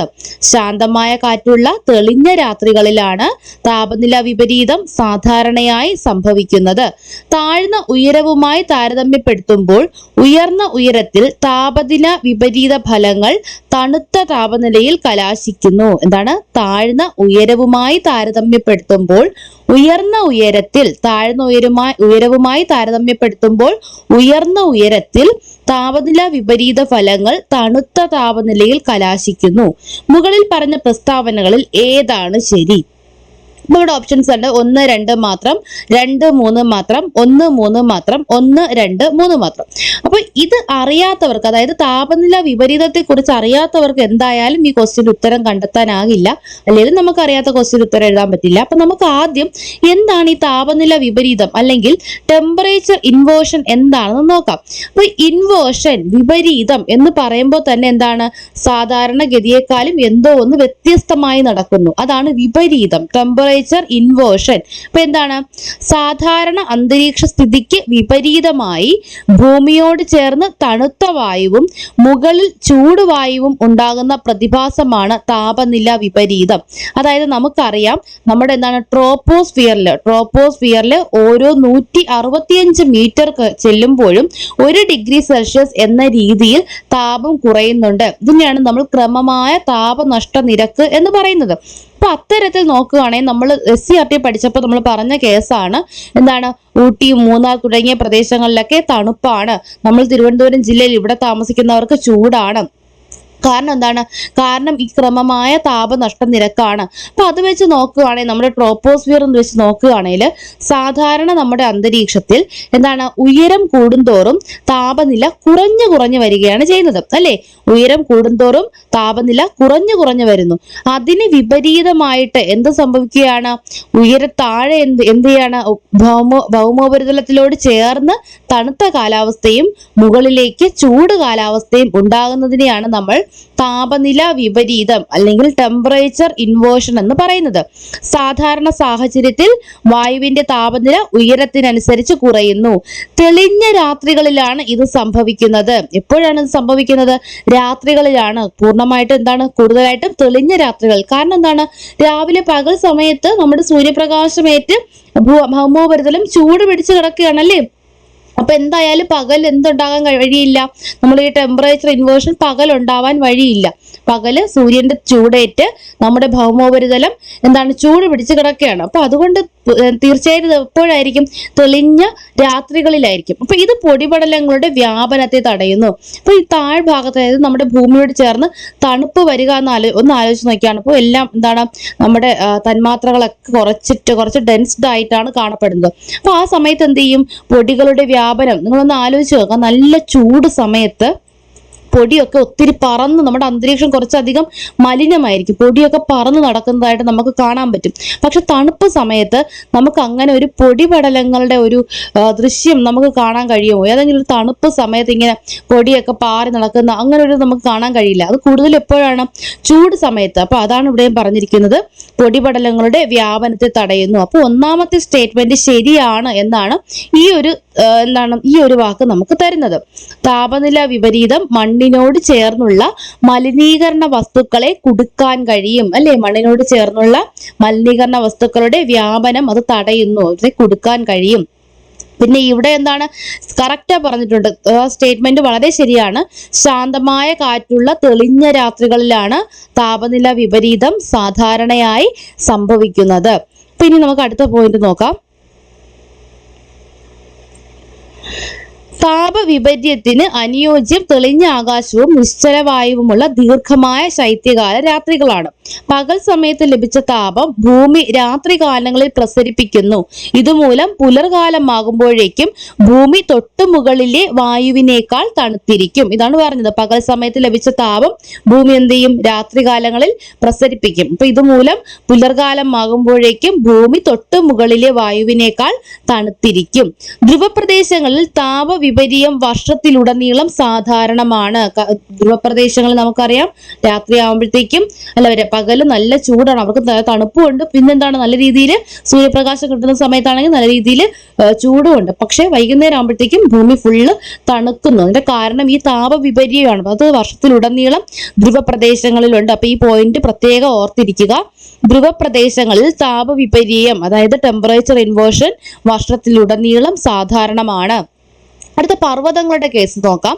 പർവ്വതങ്ങളിലും കുന്നുകളിലും താപവിപര്യം സംഭവിക്കുന്നത് വായു നിർഗമനത്തിലൂടെയാണ്. എന്താണ്? Air drainage. അതാണ് വായു നിർഗമനം. എന്താണ് എയർ ഡ്രെയിനേജ്? രാത്രികാലങ്ങളിൽ കുന്നിൻ ചെരുവുകളിലും പർവ്വത ചെരുവുകളിലും രൂപപ്പെടുന്ന തണുത്ത വായു ഭൂഗുരുത്വം മൂലം താഴ്വരകളിലേക്ക് പ്രവേശിക്കുന്നു. അപ്പൊ രാത്രി കാലങ്ങളിൽ എന്ത് ചെയ്യും? കുന്നിൻ ചരിവുകളിലും പർവ്വത ചരിവുകളിലും രൂപപ്പെടുന്ന തണുത്ത വായു അല്ലെ, രാത്രി കാലങ്ങളിലാണ് എന്തുണ്ടാകുന്നത്? പർവ്വതക്കാറ്റുണ്ടാകുന്നത്. രാത്രി കാലങ്ങളിൽ കുന്നിൻ ചരിവുകളിലും പർവ്വത ചരിവുകളിലും രൂപപ്പെടുന്ന തണുത്ത വായു ഭൂഗുരുത്വം മൂലം താഴ്വരകളിലേക്ക് പ്രവേശിക്കുന്നു. താപവും സാന്ദ്രതയും കൂടുതലായത് കാരണം ഈ തണുത്ത വായു താഴ്വരകളിലെ ചൂട് വായുവിനിടയിലായി കുമിഞ്ഞുകൂടുന്നു. ഈ പ്രതിഭാസമാണ് വായു നിർഗമനം. അതായത് എന്താണ്? രാത്രി കാലങ്ങളിലാകുമ്പോഴത്തേക്കും നമ്മുടെ കുന്നിൻ ചെരുവിലും പർവ്വത ചെരുവിലും രൂപപ്പെടുന്ന തണുത്ത വായു ഭൂഗുരുത്വ മൂലം എന്താണ്? അതിന് വെയിറ്റ്, തണുത്ത വായു ആകുമ്പോഴത്തേക്കും അതിൽ എന്താണ്? വാട്ടർ കണ്ടന്റ് കൂടുതലാണ്, ഹ്യൂമിഡിറ്റി കൂടുതലാണ്. അപ്പൊ അതിന് എന്ത് സംഭവിക്കും? അതിന് വെയിറ്റ് കൂടും. വെയിറ്റ് കൂടുമ്പോൾ അത് എന്ത് ചെയ്യും? ഭൂഗുരുത്വം മൂലം താഴ്വരങ്ങളിലേക്ക് പ്രവേശിക്കും. താഴ്വരങ്ങളിലേക്ക് അതിങ്ങനെ താഴ്വാരങ്ങളിലേക്ക് വരും. ആ താപവും സാന്ദ്രതയും കൂടുതലായത് കാരണം ഈ തണുത്ത വായു താഴ്വരകളിലെ ചൂട് വായുവിന് അടിയിലായി. അപ്പൊ എന്ത് കൂടുതലാണ്? താപവും കൂടുതലാണ്, സാന്ദ്രതയും കൂടുതലാണ്. അപ്പൊ സാന്ദ്രത കുറഞ്ഞ വസ്തു അല്ലേ മുകളിൽ വരുന്നത്, സാന്ദ്രത കൂടിയത് അടിയിലോട്ട് പോകും. അപ്പൊ ഇതിന് സാന്ദ്രത കൂടുതലായത് കൊണ്ട് ഇതെന്ത് ചെയ്യും? ഇത് ചൂട് വായുവിന് അടിയിലായിട്ട് കുമിഞ്ഞുകൂടും. ഈ പ്രതിഭാസമാണ് വായു നിർഗമനം. ഇപ്പൊ ഈ വായു നിർഗമനത്തിലൂടെയാണ് ഇവിടെ പർവ്വതങ്ങളിലും കുന്നുകളിലും താപവിപര്യം സംഭവിക്കുന്നത് എന്നാണ് ഇവിടെ പറയുന്നത്. എന്നാണ് ഇവിടെ പറയുന്നതെന്നല്ല, അങ്ങനെയാണ് ഇവിടെ സംഭവിക്കുന്നത്. അപ്പോൾ ഈ രണ്ട് സ്റ്റേറ്റ്മെന്റ് ആണ് ശരി എന്ന് പറയുന്നത്. മൂന്നാമത്തത്, താഴ്ന്ന ഉയരവുമായി താരതമ്യപ്പെടുത്തുമ്പോൾ ഉയർന്ന ഉയരത്തിൽ താപനില വിപരീത ഫലങ്ങൾ തണുത്ത താപനിലയിൽ കലാശിക്കുന്നു എന്നാണ് പറഞ്ഞിരിക്കുന്നത്. അങ്ങനെ ഒരു സംഭവം ഉണ്ടോ? താഴ്ന്ന ഉയരവുമായി താരതമ്യപ്പെടുത്തുമ്പോൾ ഉയർന്ന ഉയരങ്ങളിൽ താപനില വിപരീത ഫലങ്ങൾ തണുത്ത താപനിലയിൽ കലാശിക്കുന്നു. അങ്ങനെയല്ലല്ലോ. എന്താണ്? താഴ്ന്ന ഉയരവുമായി കമ്പയർ ചെയ്യുമ്പോൾ താഴ്ന്ന ഉയരത്തില് തണുപ്പും പിന്നീട് അങ്ങോട്ട് ചൂടുവായും മുകളിലേക്ക് പോവുകയല്ലേ ചെയ്യുന്നത്. അപ്പൊ ഇതെന്തായാലും എന്താണ്? തെറ്റാണ്. ഉയർന്ന ഉയരത്തിൽ താപനില വിപരീത ഫലങ്ങൾ തണുത്ത താപനിലയിൽ കലാശിക്കുന്നു എന്ന് പറയുന്നത് തെറ്റായിട്ടുള്ള സ്റ്റേറ്റ്മെന്റ് ആണ്. കാര്യം സാധാരണ ടെമ്പറേച്ചറിൽ തന്നെ, സാധാരണ അന്തരീക്ഷ സ്ഥിതിയിൽ തന്നെ നോക്കുമ്പോൾ താഴ്ന്ന ഭൂമിയുടെ ഭൗമോപരിതലത്തോട് ചേർന്ന് ചൂട് കൂടുതലും ഉയരങ്ങളിലേക്ക് പോകുന്നതോറും ചൂട് കുറവുമാണ് സംഭവിക്കുന്നത്. ഇവിടെ അത് തന്നെയാണ് എടുത്തു പറഞ്ഞിരിക്കുന്നത്. മൂന്നാമത്തെ പോയിന്റ് തെറ്റാണ്. അപ്പൊ നമ്മുടെ ആൻസർ വരുന്നത് എ ആണ്. 1ഉം 2ഉം മാത്രമാണ് ശരി. മുകളിൽ പറഞ്ഞ പ്രസ്താവനകളിൽ ഏതാണ് ശരി എന്നാണ് ചോദ്യം. 1ഉം 2ഉം മാത്രമാണ് ശരി. അപ്പൊ നിങ്ങൾക്ക് ടെമ്പറേച്ചർ ഇൻവേർഷൻ എന്താണെന്ന് മനസ്സിലായി എന്ന് കരുതുന്നു. അപ്പൊ ഇവിടെ പർവ്വതങ്ങളുടെയും താഴ്വരങ്ങളുടെയും കേസ് എടുക്കുമ്പോൾ എയർ ഡ്രെയിനേജ് ഒന്ന് ഓർക്കുക. എയർ ഡ്രെയിനേജ് എന്ന് വെച്ചാൽ രാത്രി കാലങ്ങളിൽ കുന്നിൻ ചെരുവിൽ നിന്നും പർവ്വത ചെരുവിൽ നിന്നും രൂപപ്പെടുന്ന തണുത്ത വായു എന്ത് ചെയ്യുന്നു? ഭൂഗുരുത്വം മൂലം താഴ്വരകളിലേക്ക് പ്രവേശിക്കുന്നു. തണുത്ത വായു നമ്മുടെ പർവ്വതങ്ങളിൽ നിന്നും കുന്നിൻ ചെരുവുകളിൽ നിന്നും മുകളിൽ നിന്നും താഴോട്ട് വരും. അപ്പോൾ അവിടെ അവർക്ക് എന്താണ്? സാന്ദ്രതയും താപവും കൂടുതലായതുകൊണ്ട് ഇതെന്ത് ചെയ്യും? ഈ തണുത്ത വായു സാന്ദ്രത കൂടുതലായതുകൊണ്ട് തന്നെ ചൂടുവായുവിന്റെ അടിയിലേക്ക് പോകുന്നു. സാന്ദ്രത കൂടിയ വസ്തു അടിയിലും സാന്ദ്രത കുറഞ്ഞത് മുകളിലുമാണ് എന്ന് നമുക്കറിയാം. അപ്പോൾ അങ്ങനെയാണ് ഈ വായു നിർഗമനം എന്ന പ്രതിഭാസം സംഭവിക്കുന്നത്. അപ്പൊ നമുക്കിനി അടുത്ത ചോദ്യത്തിലേക്ക് പോകാം. നിങ്ങൾക്ക് എന്തെങ്കിലും ഡൗട്ട് ഉണ്ടെങ്കിൽ നിങ്ങൾക്ക് കമന്റ് ചെയ്യാട്ടോ, നമുക്കെല്ലാം ക്ലിയർ ചെയ്ത് പോകാം. ആദ്യത്തെ ക്ലാസ് ആണ്, ചെറിയ ചില അപാകതകളൊക്കെ ഒരു പക്ഷെ ഉണ്ടാകും. അപ്പം നിങ്ങൾ അത് എന്തൊക്കെയാണെന്ന് കമന്റ് ചെയ്യുക. അതിനനുസരിച്ച് നമുക്ക് മാറ്റങ്ങൾ വരുത്തി കൂടുതൽ നല്ല ക്ലാസ്സുകൾ നിങ്ങളിലേക്ക് എത്തിക്കുക. അത്രയേ ഉള്ളൂ. എനിക്കും പഠിക്കണം, നിങ്ങൾക്കും പഠിക്കണം. അപ്പൊ കൂടുതൽ നല്ല ക്ലാസ്സുകൾ നിങ്ങളിലേക്ക് എത്തിക്കുക. അത്രയേ ഉള്ളൂ എൻ്റെ ലക്ഷ്യം. ഞാൻ പഠിക്കുന്നത് വഴി ഈ നോട്ടൊക്കെ തയ്യാറാക്കുന്നത് നിങ്ങൾക്ക് കൂടി വേണ്ടിയിട്ടാണ്, നിങ്ങൾക്ക് കൂടെ ഒന്ന് യൂസ്ഫുൾ ആവുക. അത്രേ പ്രതീക്ഷിക്കുന്നുള്ളൂ. 2011 സെൻസസിലെ ജനസംഖ്യയുടെ അടിസ്ഥാനത്തിൽ താഴെ പറയുന്ന ജില്ലകളെ അവരോഹണ ക്രമത്തിൽ എഴുതുക. കണ്ടോ? അപ്പൊ ഇവിടെ പറഞ്ഞിരിക്കുന്നത് നമ്മൾ സെൻസസ് പഠിക്കുമ്പോൾ എന്താണ് പഠിക്കുന്നത്?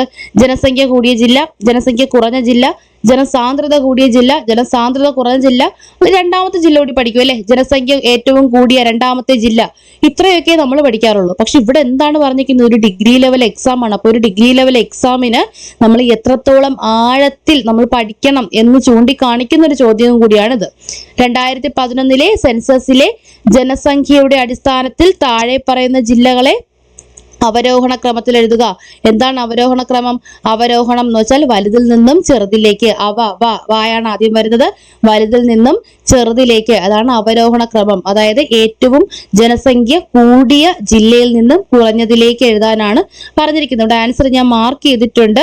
ഇപ്പൊ 2011 സെൻസസ് പ്രകാരം ഏറ്റവും ജനസംഖ്യ കൂടിയ ജില്ല മലപ്പുറമാണ്, രണ്ടാമത് തിരുവനന്തപുരമാണ്, മൂന്നാമത് എറണാകുളമാണ്, നാലാമത് തൃശ്ശൂരാണ്. അപ്പൊ ആദ്യത്തെ 4 നമ്മൾ മസ്റ്റായിട്ട്, ആദ്യത്തെ 5 നമ്മൾ മസ്റ്റായിട്ടും പഠിച്ചിരിക്കണം എന്നുകൂടിയാണ് ഈ ക്വസ്റ്റ്യൻ നമ്മളോട് പറയുന്നത് അല്ലേ. ബാക്കി ഓപ്ഷൻസ് ഒന്നും പ്രത്യേകിച്ച് പറയേണ്ട ആവശ്യമില്ലല്ലോ, നമുക്ക് ഈ ഉത്തരം മതി. അപ്പോൾ ഏറ്റവും ജനസംഖ്യ കൂടിയ ജില്ല മലപ്പുറമാണ്, രണ്ടാം സ്ഥാനം തിരുവനന്തപുരമാണ്, മൂന്നാം സ്ഥാനം എറണാകുളമാണ്, നാലാം സ്ഥാനം തൃശ്ശൂരാണ്. അപ്പൊ ഈ മലപ്പുറവും തിരുവനന്തപുരമാണ് 1ഉം 2ഉം സ്ഥാനത്തെന്ന് ഓർത്തിരിക്കാൻ ഒരു കാര്യം പറഞ്ഞുതരാം. നമുക്ക് എന്താണ് ഏറ്റവും കൂടുതൽ ജനസംഖ്യയുള്ള ജില്ല മലപ്പുറം, അത് മസ്റ്റായിട്ട് ഓർത്തിരിക്കുക. ഏറ്റവും കൂടുതൽ ജനസാന്ദ്രതയുള്ള സംസ്ഥാനമല്ല ജില്ല, ഏറ്റവും കൂടുതൽ ജനസാന്ദ്രത ഉള്ള ജില്ലയാണ് തിരുവനന്തപുരം. അപ്പോൾ ഏറ്റവും കൂടുതൽ ജനസംഖ്യയുള്ള ജില്ല 1ആം സ്ഥാനത്ത്, അതേപോലെ 2ആം സ്ഥാനത്ത് ജനസംഖ്യയുടെ കാര്യത്തിൽ 2ആം സ്ഥാനത്ത് വരുന്നത് ഏറ്റവും കൂടുതൽ ജനസാന്ദ്രതയുള്ള ജില്ലയാണെന്ന് ഓർക്കുക. അപ്പൊ അങ്ങനെ ഒന്ന് കണക്ട് ചെയ്ത് 1ഉം 2ഉം സ്ഥാനം ഉറപ്പിച്ചു വെക്കുക. പിന്നെ എറണാകുളം, തൃശ്ശൂര്. 2011 സെൻസസ് പ്രകാരം ജനന നിരക്ക് കൂടിയ ജില്ല മലപ്പുറമാണ്. 13.4% മലപ്പുറത്തിന്റെ ജനന നിരക്ക്. ജനനനിരക്ക് കുറഞ്ഞ ജില്ല എന്ന് പറയുന്നത് പത്തനംതിട്ടയാണ്, -3.0 ആണ്. നമ്മൾ പണ്ട് കാലം മുതൽക്കേ PSC കുറച്ച് നാളായിട്ട് നോക്കുന്നവർക്ക് അറിയാം, നെഗറ്റീവ് ജനനനിരക്ക് രേഖപ്പെടുത്തിയ, കേരളത്തിൽ ആദ്യം നെഗറ്റീവ് ജനനനിരക്ക് രേഖപ്പെടുത്തിയ ജില്ലയാണ് പത്തനംതിട്ട. അപ്പൊ ഈ 2011 സെൻസസ് പ്രകാരവും അവിടെ നെഗറ്റീവ് തന്നെയാണ്, -3.0 ആണ്. അപ്പൊ ഇതിൽ ഒന്നുകൂടി ഓർക്കുക, നെഗറ്റീവ് ജനനനിരക്ക് രേഖപ്പെടുത്തിയ മറ്റൊരു ജില്ല ചോദിച്ചാൽ അത് ഇടുക്കിയാണ്. ഇടുക്കിയിൽ -1.8% കണ്ടോ. നെഗറ്റീവ് ജനനനിരക്ക് രേഖപ്പെടുത്തിയ മറ്റൊരു ജില്ല നമുക്ക് വേണമെങ്കിൽ ചോദിക്കാം, അത് ഇടുക്കിയാണ്. ഇടുക്കിയിൽ -1.8% ജനനനിരക്കാണ് രേഖപ്പെടുത്തിയത്. അപ്പൊ ഇത് കൃത്യമായിട്ട് ഓർത്തിരിക്കുക, ഇടുക്കിയുടെ കാര്യവും കൂടി ഒന്ന് ഓർത്തിരിക്കുക. കേരളത്തിന്റെ ആകെ ജനസംഖ്യ എന്ന് പറയുന്നത് 3,34,06,061 അതിൽ 48% മെയിലും 52% ഫീമെയിലും, അതായത് 48% പുരുഷന്മാരും 52% വനിതകളുമാണ്. അപ്പൊ സ്ത്രീകളാണ് കേരളത്തിൽ കൂടുതൽ, 52, 48 ആ ഒരു ശതമാനവും കൂടി ഓർക്കുക. പിന്നെ സാക്ഷരത പറയുകയാണെങ്കിൽ 94% നമ്മുടെ മൊത്തത്തിലുള്ള സാക്ഷരത വരുന്നത്. പുരുഷ സാക്ഷരത 96.11%, സ്ത്രീ സാക്ഷരത 92.07%. അപ്പോൾ ആകെ സാക്ഷരത 94%, പുരുഷ സാക്ഷരത 96.11%, സ്ത്രീ സാക്ഷരത 92.07%. അപ്പൊ ഇതൊക്കെ നല്ല കൃത്യമായിട്ട് തന്നെ ഓർത്തിരിക്കുക. നെഗറ്റീവ് ജനനനിരക്ക് ഇടുക്കിയുടെ കാര്യവും കൂടി ഒന്ന് ഓർക്കുക. ഇനി നമുക്ക് ജനസാന്ദ്രത കൂടിയ ജില്ല, അത് ആ ഒരു ക്രമവും കൂടി നമുക്കൊന്ന് നോക്കാം. ജനസാന്ദ്രത കൂടിയ ജില്ല പറഞ്ഞു, തിരുവനന്തപുരമാണ്. 1ആം സ്ഥാനം തിരുവനന്തപുരം, 2 ആലപ്പുഴ, 3 കോഴിക്കോട്, 4 ഇടുക്കി, 5 വയനാട്. ഇതാണ് ജനസാന്ദ്രതയുടെ അവരോഹണ ക്രമം ചോദിച്ചു കഴിഞ്ഞാൽ തിരുവനന്തപുരം, ആലപ്പുഴ, കോഴിക്കോട്, ഇടുക്കി, വയനാട്, ഇതാണ് ആ ക്രമം. അപ്പൊ ഇത്രയും ഓക്കെ അല്ലേ? നമുക്ക് 7ാമത്തെ ചോദ്യത്തിലേക്ക് കടക്കാം. 7ാമത്തെ ചോദ്യം, താഴെ പറയുന്ന പ്രസ്താവനകൾ പരിഗണിക്കുക. ഇത് ഡെക്കാൻ പീഠഭൂമിയെ പറ്റിയാണ്. ഡെക്കാൻ പീഠഭൂമി പ്രാഥമികമായി രൂപാന്തരപ്പെട്ട പാറകൾ ചേർന്നതാണ്. പ്രാഥമിക ശിലകൾ, അതായത് നമ്മുടെ പ്രാഥമിക ശിലകൾ കൊണ്ടാണ് ഡെക്കാൻ പീഠഭൂമി പ്രാഥമികമായി രൂപാന്തരപ്പെട്ട പാറകൾ ചേർന്നാണ് രൂപം കൊണ്ടിരിക്കുന്നത് എന്നാണ് പറഞ്ഞിരിക്കുന്നത്. പ്രസ്താവന 2, ക്രിട്ടേഷ്യസ് കാലഘട്ടത്തിലെ അഗ്നിപർവ്വത പ്രവർത്തനങ്ങൾ മൂലമാണ് ഡെക്കാൻ പീഠഭൂമി രൂപപ്പെട്ടത്. എന്താണ്? ക്രിട്ടേഷ്യസ് കാലഘട്ടത്തിലെ അഗ്നിപർവ്വത പ്രവർത്തനങ്ങൾ മൂലമാണ് ഡെക്കാൻ പീഠഭൂമി രൂപപ്പെട്ടത് എന്നാണ് പറയുന്നത്. ഡെക്കാൻ പീഠഭൂമി രൂപപ്പെട്ടത്. പ്രസ്താവന 1ഉം 2ഉം ശരിയാണ്. പ്രസ്താവന 1ന്റെ വിശദീകരണമാണ് 2. അപ്പൊ നമുക്ക് ഇതിലെ ഓപ്ഷൻസ് ഒക്കെ നല്ല കോമഡിയാണ്, നല്ല കോമഡിയുള്ള ഓപ്ഷൻസ് ആണ്. പ്രസ്താവന 1ഉം 2ഉം ശരിയാണ്. ഒരു മിനിറ്റ്. പ്രസ്താവന 1ഉം 2ഉം ശരിയാണ്. പ്രസ്താവന 1ന്റെ ശരിയായ വിശദീകരണമാണ് പ്രസ്താവന 2 എന്നാണ് എ സ്റ്റേറ്റ്മെന്റ് പറയുന്നത്. ബി, പ്രസ്താവന 1ഉം പ്രസ്താവന 2ഉം ശരിയാണ്. പ്രസ്താവന 1ന്റെ ശരിയായ വിശദീകരണമല്ല പ്രസ്താവന 2. സി, പ്രസ്താവന 1 ശരിയാണ്, 2 തെറ്റാണ്. ഡി, പ്രസ്താവന 1 തെറ്റാണ്, എന്നാൽ പ്രസ്താവന 2 ശരിയാണ്. അപ്പൊ 4ഉം വളരെ നല്ല ഓപ്ഷൻസ് ആണ് നമുക്ക് വേണ്ടി PSC ഒരുക്കി വെച്ചിരിക്കുന്നത്. ആദ്യത്തേത് 1ഉം 2ഉം ശരിയാണ്. പ്രസ്താവന 1ന്റെ ശരിയായ വിശദീകരണമാണ് 2. രണ്ടാമത്തേത് പ്രസ്താവന 1ഉം പ്രസ്താവന 2ഉം ശരിയാണ്, പക്ഷെ എന്തല്ല? വിശദീകരണമല്ല. 1ന്റെ ശരിയായ വിശദീകരണമല്ല 2. സി, പ്രസ്താവന 1 ശരിയാണ്, 2 തെറ്റാണ്. ഡി, പ്രസ്താവന 1 തെറ്റാണ്, എന്നാൽ പ്രസ്താവന 2 ശരിയാണ്. അപ്പൊ ഇവിടെ ആൻസർ ആയിട്ട് വരുന്നത് ഡി ആണ്. ഞാൻ മാർക്ക് ചെയ്തത് കൊണ്ട് മാത്രം പറഞ്ഞു പോവുകയാണ്. ഡെക്കാൻ പീഠഭൂമി പ്രാഥമികമായി രൂപപ്പെട്ട പാറകൾ ചേർന്നതല്ല, എന്നാൽ ക്രിട്ടേഷ്യസ് കാലഘട്ടത്തിലെ അഗ്നിപർവ്വത പ്രവർത്തനങ്ങൾ മൂലമാണ് ഡെക്കാൻ പീഠഭൂമി രൂപപ്പെട്ടിരിക്കുന്നത്. അപ്പൊ നമുക്കിത് വിശദമായിട്ട് പറയാം. എന്തൊക്കെയാണ് നമുക്ക് ഡെക്കാൻ പീഠഭൂമിയെ പറ്റി പഠിക്കാനുള്ളത് എന്ന് നമുക്ക് നോക്കാം. അപ്പൊ ആദ്യം നമ്മുടെ എന്താണ് ക്രിട്ടേഷ്യസ് കാലഘട്ടം എന്തായിരുന്നു എന്ന് നമുക്ക് നോക്കാം. നമ്മുടെ ഭൂമിയുടെ ഭൂഖണ്ഡങ്ങൾ എല്ലാം ചേർന്ന് ഒരിക്കൽ ഒറ്റ ഭൂഖണ്ഡമായ പാൻജിയ ആയിരുന്നു. എല്ലാവർക്കും അറിയാം പാൻജിയയും പന്തലാസയും. പാൻജിയ ഒറ്റ ഭൂമിയും അതിനെ ചുറ്റിയുള്ള കടലാണ് പന്തലാസ. ജുറാസിക് കാലഘട്ടത്തിന്റെ അവസാനത്തോടെ ഇവ പിളർന്ന് ഇന്നത്തെ രീതിയിലായ കാലഘട്ടമാണ് ക്രിട്ടേഷ്യസ് കാലഘട്ടം. അപ്പോൾ ജുറാസിക് കാലഘട്ടം കഴിഞ്ഞ് അതിന്റെ അവസാനത്തോടെ നമ്മുടെ പാൻജിയ പിളർന്ന് ഇന്നത്തെ രീതിയിലായി മാറിയ ഒരു കാലഘട്ടമുണ്ട്. അതാണ് ക്രിട്ടേഷ്യസ് കാലഘട്ടം എന്ന് പറയുന്നത്. അന്ന് ഭൂമി ഇന്നത്തേതിലും വളരെ ചൂടായിരുന്നു. അപ്പൊ ക്രിട്ടേഷ്യസ് കാലത്ത് നമ്മുടെ ഭൂമി ഭയങ്കര ചൂടായിരുന്നു. നിലവിലെ കാലഘട്ടം നമ്മളിപ്പോ താമസിച്ചുകൊണ്ടിരിക്കുന്നത് ഏത് കാലഘട്ടം എന്ന് കൂടി ഒന്ന് അറിഞ്ഞിരിക്കുക. സൊസോസോയിക് യുഗത്തിന്റെ ആദ്യ കാലഘട്ടമാണ്. എന്താണ്? സൊസോസോയിക് യുഗത്തിന്റെ ആദ്യ കാലഘട്ടത്തിലാണ് നമ്മൾ ഇപ്പോൾ ജീവിച്ചു കൊണ്ടിരിക്കുന്നത്. അപ്പൊ നമുക്ക് ഡെക്കാൻ പീഠഭൂമിയെ പറ്റി നോക്കാം. ഇന്ത്യയിലെ ഏറ്റവും വലിയ പീഠഭൂമിയാണ് ഡെക്കാൻ പീഠഭൂമി. ത്രികോണാകൃതിയിലുള്ള പീഠഭൂമിയാണ്. ഉപദ്വീപീയ പീഠഭൂമിയുടെ ഭാഗമാണ് നമ്മുടെ ഡെക്കാൻ പീഠഭൂമി. കറുത്ത മണ്ണ് ധാരാളമായി കാണപ്പെടുന്നു. ഡെക്കാൻ പീഠഭൂമിയിൽ കറുത്ത മണ്ണ് ധാരാളമായി കാണപ്പെടുന്നു. ഭൂരിഭാഗം പ്രദേശങ്ങളും ലാവ തണുത്തുറഞ്ഞ് രൂപം കൊണ്ട പീഠഭൂമിയാണിത്. നർമ്മദാ നദിക്ക് തെക്കായി സ്ഥിതി ചെയ്യുന്നു.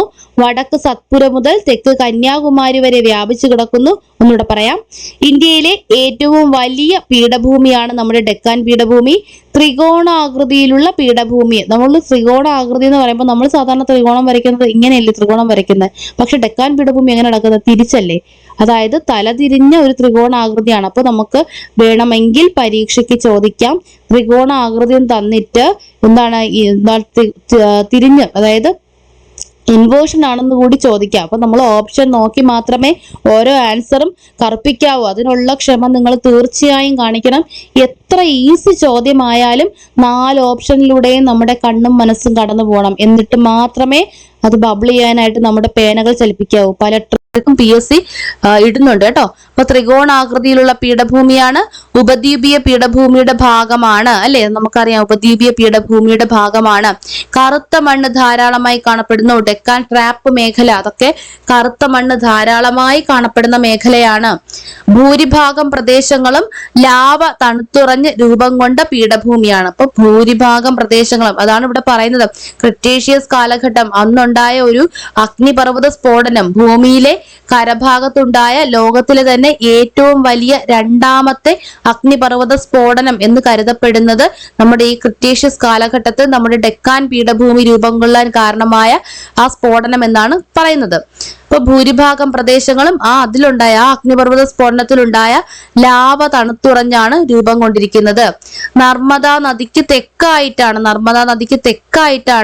നമ്മുടെ ഡെക്കാൻ പീഠഭൂമി സ്ഥിതി ചെയ്യുന്നത്. വടക്ക് സത്പുര മുതൽ തെക്ക് കന്യാകുമാരി വരെ ഇത് വ്യാപിച്ചു കിടക്കുന്നു. ഡെക്കാൻ പീഠഭൂമിക്ക് കിഴക്കായി പശ്ചിമഘട്ടവും പൂർവഘട്ടവും വ്യാപിച്ചിരിക്കുന്നു.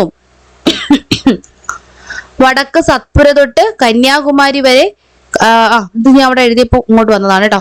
ഡെക്കാൻ പീഠഭൂമിയുടെ വടക്ക് കിഴക്ക് സ്ഥിതി ചെയ്യുന്ന പ്രധാന കുന്നുകൾ ഏതൊക്കെയാണെന്ന് നോക്കാം.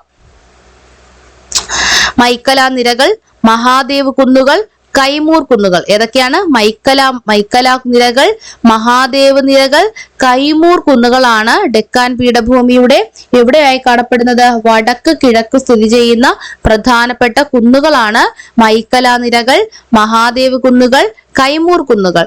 സഹ്യാദ്രി, നീലഗിരി, ആനമലൈ, കാർഡം ഹിൽസ് എന്ന് പറയുന്നത് നമ്മുടെ ഏലമല എന്നിവ ഡെക്കാൻ പീഠഭൂമിക്ക് പടിഞ്ഞാറ് ഭാഗത്തായി സ്ഥിതി ചെയ്യുന്നു. അപ്പൊ നമുക്കൊരു ഡെക്കാൻ പീഠഭൂമി നമുക്ക് ഇവിടെ ഒന്ന് വരച്ചു നോക്കാം. നമുക്കൊരു ഡെക്കാൻ പീഠഭൂമി നമുക്കിങ്ങനെ വരയ്ക്കാം. നമ്മുടെ ഡെക്കാൻ പ്ലാറ്റു ഏകദേശം ഇങ്ങനെയാണ് കിടക്കുന്നത്. നമ്മുടെ ഡെക്കാൻ ഇങ്ങനെയാണ് കിടക്കുന്നത്. എനിക്ക് ഇന്ത്യയൊന്നും വരയ്ക്കാൻ അറിയത്തില്ല, നിങ്ങൾ ഇത് ഡെക്കാനാണെന്ന് വിചാരിക്കുക. ഇത് നമ്മുടെ കേരളത്തിന്റെ ഭാഗമാണ്, ഇത് നമ്മുടെ തമിഴ്നാടിന്റെ ഭാഗമാണ്. ഇതിവിടെ ആയിട്ട് നമ്മുടെ ഛോട്ടാ നാഗ്പൂർ പീഠഭൂമി, പിന്നെ നമ്മുടെ ഉത്തരമഹാസമതലം അതൊക്കെ ഇവിടെ ഇങ്ങനെയാണ് വരുന്നത്. ഇത് ഫുള്ള് നിങ്ങളൊരു നിങ്ങളൊന്ന് ഇന്ത്യയായിട്ട് നിങ്ങൾ വിചാരിക്കുക. ഇത് നമ്മുടെ ഇന്ത്യയുടെ തലയാണ്. ഞാൻ ഫുള്ള് വരയ്ക്കുന്നില്ല, ഫുൾ കോമഡി ആയി പോയൊന്നും വരയ്ക്കാത്തത്. എനിക്ക് ബുക്കും പേനയും തന്നാൽ കൂടിയും എന്നെ കൊണ്ട് വരയ്ക്കാൻ അറിയില്ല. എന്റെ അക്ഷരം കാണുമ്പോൾ തന്നെ നിങ്ങൾക്ക് അറിയാം എന്റെ കൈയക്ഷരം നല്ലതല്ല. ഞാൻ പടം വരയ്ക്കുന്നതൊക്കെ ഭയങ്കര കോമഡിയാണ്. അപ്പൊ അതുകൊണ്ട് തന്നെ ഞാൻ അത്തരം ഒരു സാഹസത്തിന് ഒരുങ്ങുന്നില്ല. അപ്പൊ ഇതാണ് നമ്മുടെ ഡെക്കാൻ പീഠഭൂമി എന്ന് കരുതുക. ഇപ്പൊ സഹ്യാദ്രി, നീലഗിരി, ആനമലൈ, കാർഡം ഹിൽസ് എന്നിവ ഡെക്കാൻ പീഠഭൂമിക്ക് പടിഞ്ഞാറ് ഭാഗത്താണെന്നാണ് പറയുന്നത്. അപ്പൊ ഇതാണ് ഡെക്കാൻ പീഠഭൂമിയുടെ പടിഞ്ഞാറ് ഭാഗം. ഇവിടെ ആയിട്ട് നമ്മുടെ എന്ത് വരും? നമ്മുടെ കേരളം ഇങ്ങനെ വരും, തമിഴ്നാട് ഭാഗം ഇവിടെ ഇങ്ങനെ വരും. അപ്പൊ ഇവിടെ ആയിട്ടല്ലേ നമ്മുടെ ആനമല, കാർഡം ഹിൽസ്, നീലഗിരി ഒക്കെ ഇവിടെയല്ലേ കാണപ്പെടുന്നത്, സഹ്യാദ്രി ഒക്കെ ഇവിടെയല്ലേ. അപ്പൊ ഇതാണ് പറയുന്നത് ഡെക്കാൻ പീഠഭൂമിക്ക് പടിഞ്ഞാറ് ഭാഗത്ത്. ഈ മൈക്കല കുന്നുകളൊക്കെ എവിടെന്നാ പറഞ്ഞത്? വടക്ക് കിഴക്ക്. ഇതാണ് ഡെക്കാൻ പീഠഭൂമി, ഡെക്കാന്റെ വടക്ക് കിഴക്ക്. ഈ ഭാഗത്തല്ലേ നമ്മുടെ നർമ്മദാ നദിയൊക്കെ ഇവിടെ നിന്നല്ലേ ഇങ്ങനെ ഒഴുകി വരുന്നത്. അപ്പൊ മൈക്കല മലനിരകളിൽ നിന്നല്ലേ നർമ്മദാ നദി വരുന്നത്. അപ്പൊ ഇവിടെയാണ് നമ്മുടെ മൈക്കല നിരകൾ, മഹാദേവ് കുന്നുകൾ, കൈമൂർ കുന്നുകളൊക്കെ എവിടെ വരും? ഈ ഭാഗത്തായിട്ട് വരും. വടക്ക് പടിഞ്ഞാറ് ഭാഗം ദശലക്ഷക്കണക്കിന് വർഷങ്ങൾക്ക് മുമ്പുണ്ടായ അഗ്നിപർവ്വത സ്ഫോടനങ്ങളുടെ ഫലമായി പുറത്തു വന്ന ലാവ തണുത്തുറഞ്ഞ് ഉണ്ടായ പ്രദേശമാണ് ഡെക്കാൻ ട്രാപ്പ് മേഖല. അപ്പോൾ ഡെക്കാൻ ട്രാപ്പ് മേഖല, കറുത്ത മണ്ണ് കൂടുതലായി കാണപ്പെടുന്ന ഭാഗം എന്ന് പറയുന്നത് ഈ വടക്ക് പടിഞ്ഞാറ് ഭാഗത്ത്, അതായത് ഈ വടക്ക് പടിഞ്ഞാറ് ഭാഗത്ത് ദശലക്ഷക്കണക്കിന് വർഷങ്ങൾ മുമ്പുണ്ടായ ഒരു അഗ്നിപർവ്വത സ്ഫോടനങ്ങളുടെ ഫലമായി പുറത്തു വന്ന ലാവ തണുത്തുറഞ്ഞാണ്. നമുക്ക് അറിയാം നമ്മുടെ പാലക്കാട് അല്ലെ, നമ്മുടെ പാലക്കാട് ജില്ലയില് കറുത്ത മണ്ണ് കാണപ്പെടുന്നുണ്ട്. നമ്മൾ കേരളത്തില് പരുത്തി കൃഷി ചെയ്യുന്നത് പാലക്കാടാണ്. അപ്പൊ ആ കറുത്ത മണ്ണ് എവിടെ നിന്നാണ്? നമ്മുടെ ഡെക്കാന്റെ ഭാഗമാണ്. നമുക്കറിയാം നമ്മുടെ വയനാട് പീഠഭൂമിയുണ്ട്. നമ്മുടെ വയനാട് പീഠഭൂമിയും ഡെക്കാൻ പീഠഭൂമിയുടെ ഭാഗമാണ്. ഇതൊക്കെ ഒന്ന് ഓർത്തിരിക്കുക. അപ്പൊ ഇവിടെ ഇതാണ് ആ വടക്ക് പടിഞ്ഞാറ്, ആ ഭാഗത്താണ് നമ്മുടെ പാലക്കാടൊക്കെ വരുന്നത്. അപ്പൊ അവിടെ ദശലക്ഷക്കണക്കിന് വർഷങ്ങൾക്ക് മുമ്പുണ്ടായ അഗ്നിപർവ്വത സ്ഫോടനങ്ങളുടെ ഫലമായി പുറത്തു വന്ന ലാവ തണുത്തുറഞ്ഞുണ്ടായ പ്രദേശമാണ് ഡെക്കാൻ ട്രാപ്പ് മേഖല. അപ്പൊ ഇത് ഡെക്കാൻ ട്രാപ്പ് മേഖലയാണ്. ഡെക്കാൻ പീഠഭൂമിയിൽ ലാവാശിലകൾക്ക് അപക്ഷയം സംഭവിച്ച് രൂപം കൊള്ളുന്ന കറുത്ത മണ്ണ് കാണപ്പെടുന്ന മേഖലയാണ് ഡെക്കാൻ ട്രാപ്പ് മേഖല.